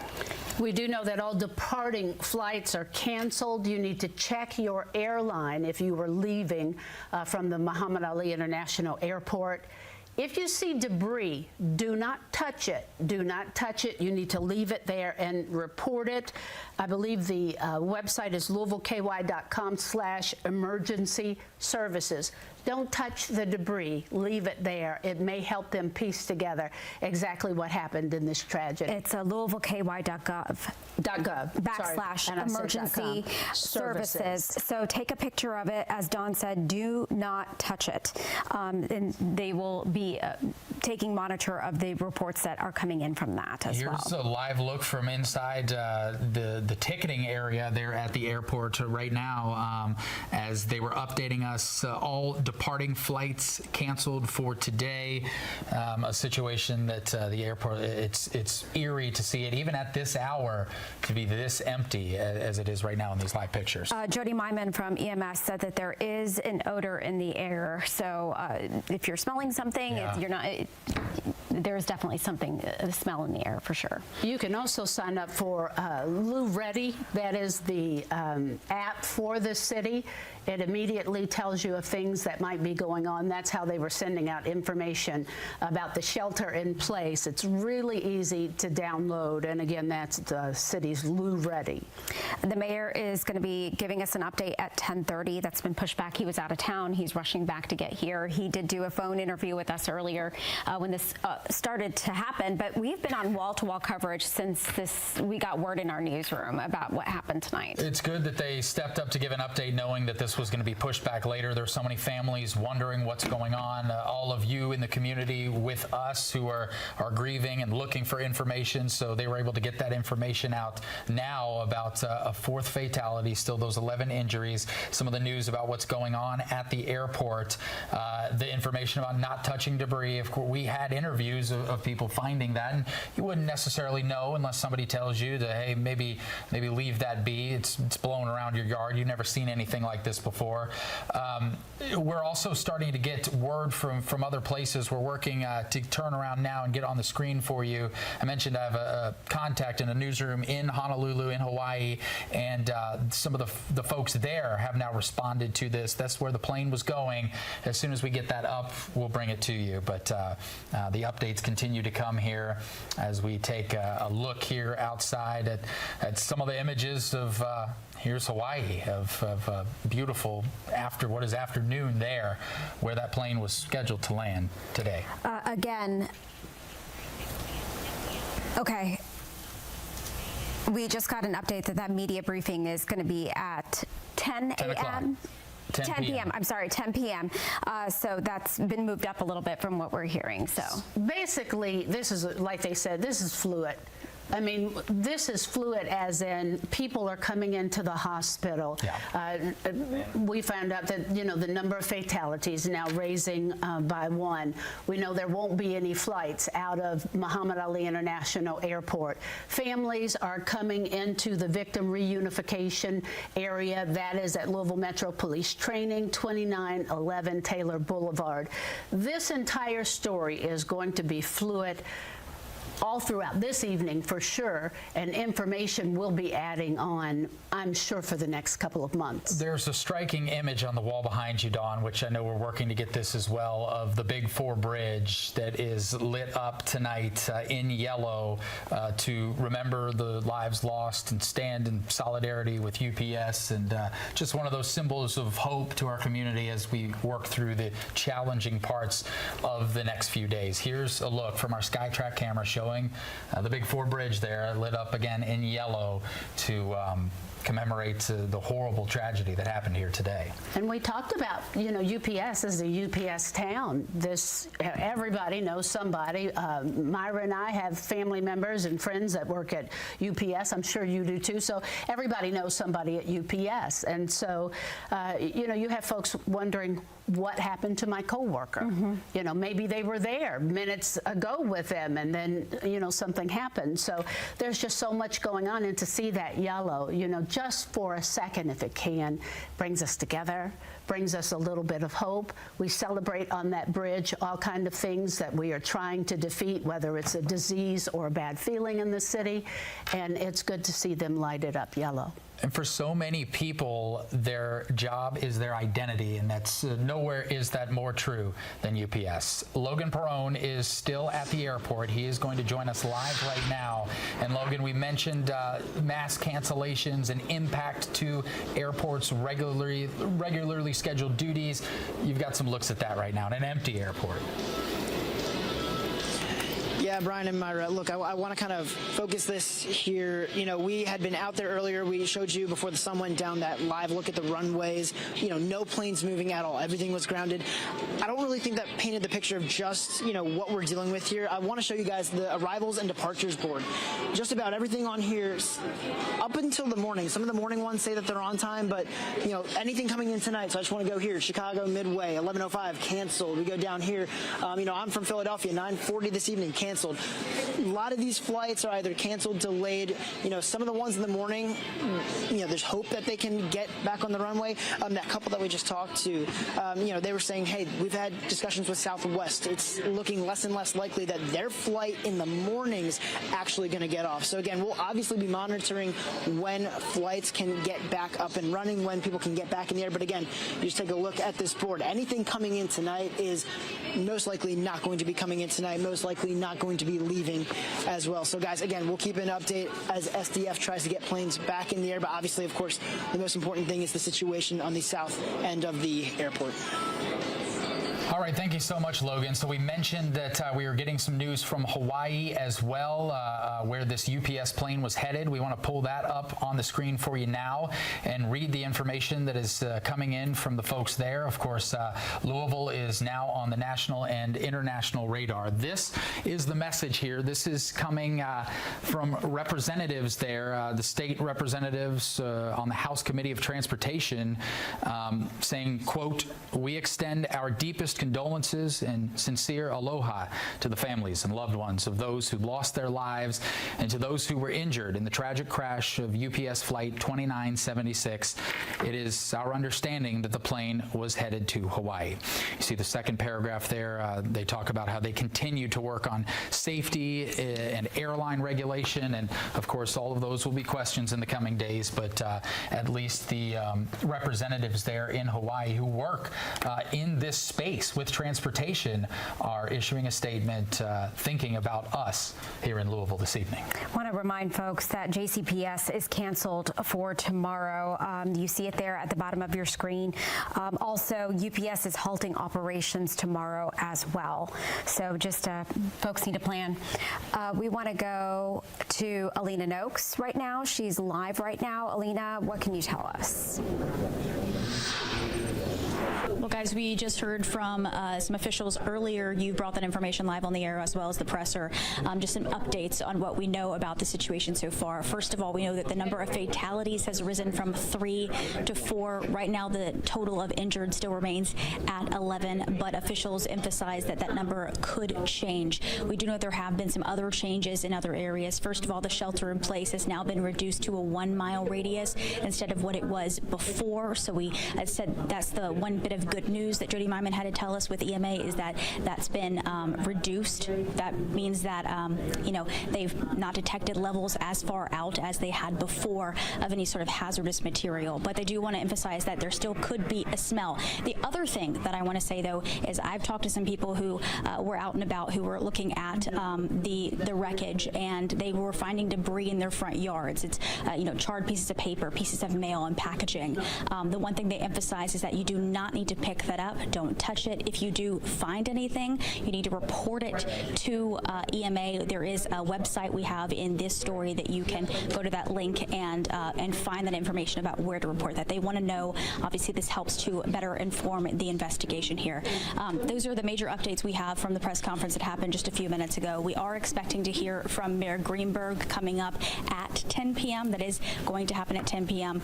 And so hopefully we know some more updated information by that point, but officials made it clear that might not be the case this early on in the investigation. But of course, we'll be bringing that to you live here on Wave News. All right, Alina, thank you so much. All right, want to remind folks once again, JCPS is closed tomorrow, and that's because of the necessary shelter-in-place order that was issued by the city following this evening's tragic plane crash. All JCPS schools and buildings will be closed Wednesday, November 5th. This will operate like a snow day with no online instruction. All extracurricular activities and athletics are also canceled. Shows the far-reaching impact of something like this. And Dawn, you've lived and worked in this community for decades and have seen our city through things like this in the past. Nothing quite like this, but this is going to affect everything. You just said the school at JCPS is closed.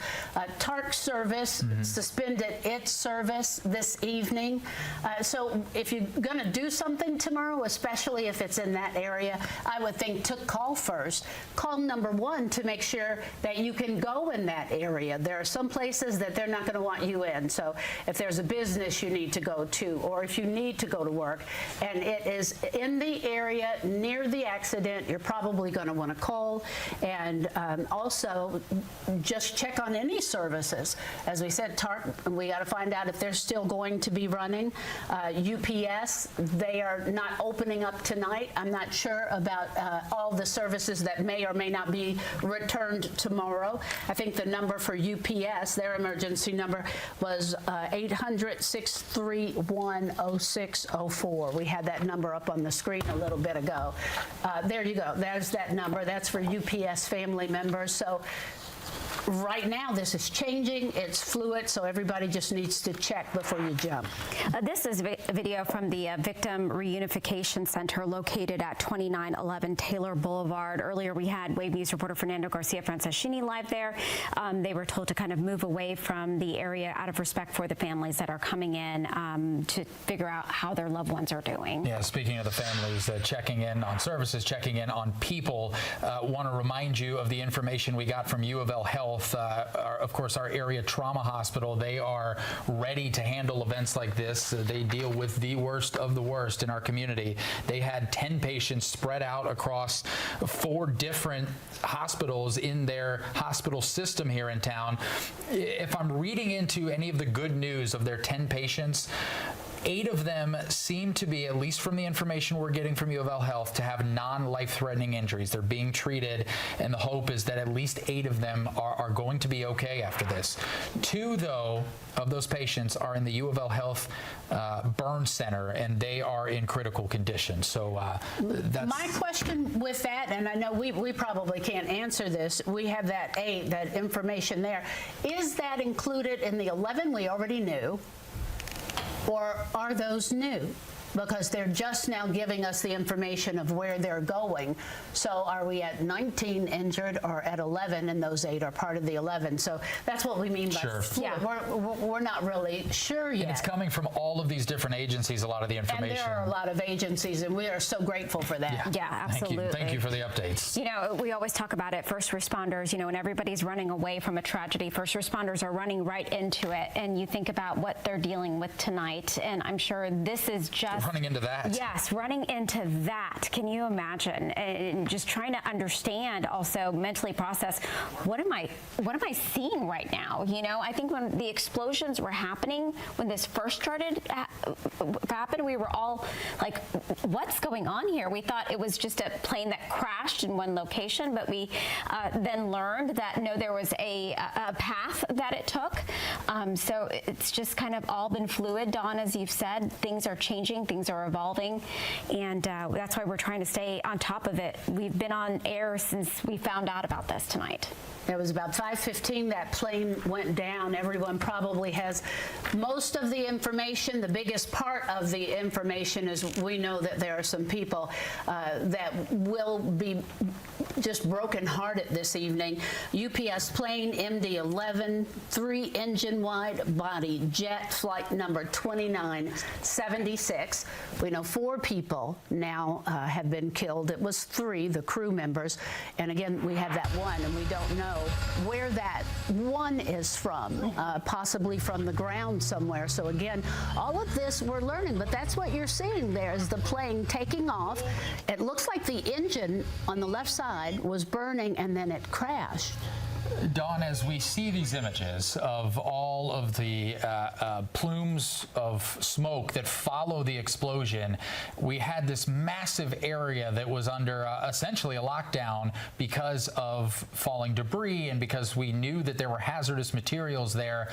It leads us to the question now as we move throughout the evening, and we're looking at a time lapse here of the sky changing. I want to bring back meteorologist Kevin Harnett into the conversation, and Ryan Hoke as well, about air quality, because a lot of these alerts are lifting, and they've gotten the fire seemingly under control. So now that we're hours past this incident, are we still seeing any impacts to air quality, especially when you think about older folks, young people, anybody with respiratory issues? Well, the constant measurements taking place, and they're measuring it certainly close to where the event happened, and most of that, and they have mobile sensors there. The ones I'm going to show you are fixed, and the one in Jeff is coming in the moderate range now, which is a little bit higher than where it was, but nothing too or overly concerning. Now, again, with southerly winds, and you're going to notice here in Jefferson County, we've got that wind coming up from the south at about 5 miles an hour, so it is pushing some of that particulate matter right into Jeffersonville, and that's the reason that sensor is now measuring moderate. Yeah, and that's exactly why that is, Kevin. And of course, the air quality is something that's measured every hour. These are EPA sensors here, and we typically get an alert here at the Wave Storm Tracking Team whenever the air quality in the Louisville metro drops below that code orange threshold there. So we have not received anything like that yet.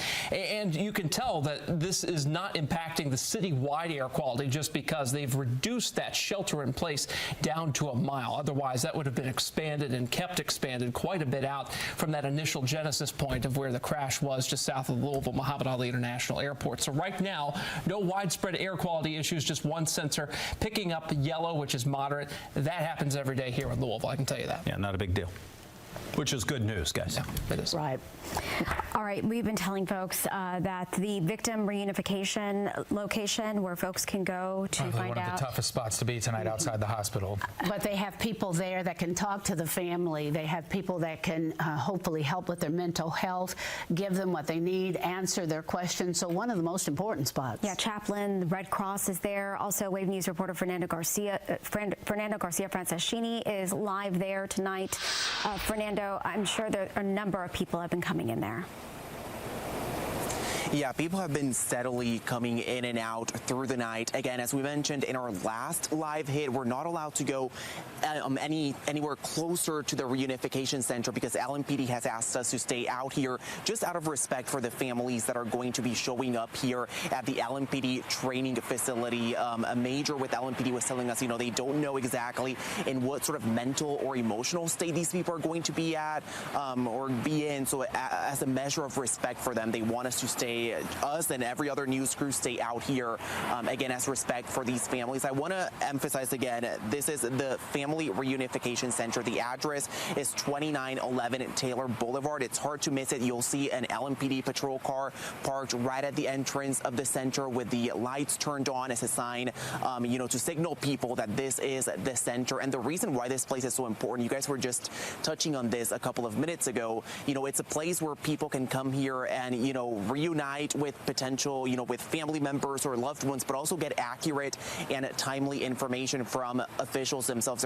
There are also going to be other services available to them, and we want to keep re-emphasizing, that officials have asked people to not show up at local hospitals looking for loved ones just because these hospitals are dealing with the crisis firsthand, and they right now don't have the means to be able to serve as a family reunification center. Again, the address for the LMPD training facility where this is taking place is 2911 Taylor Boulevard. We've seen people steadily come in and out. It hasn't been a huge amount of people, but we've seen people come in and out throughout the night, and we'll stay stationed here bringing you the latest information as we're, allowed to talk to people and maybe potentially at some point go closer. We'll keep you updated. But for now, guys, I'll go ahead and send things back to you in the studio.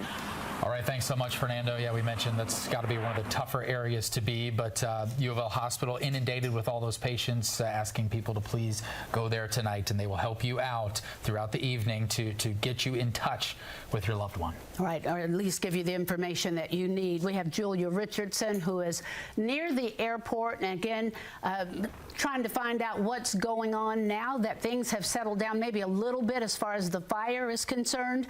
And Julia, while you're out there, can you smell anything? Yeah, Dawn, I was actually going to bring that up. I can definitely smell it. We also are seeing debris from the crash. We have a light on our camera. We're seeing those particles kind of go in front of the light, in front of the camera. So we definitely are seeing the remnants out here. Of course, it is dark, so we can no longer see smoke or flames. It is otherwise pretty quiet over here.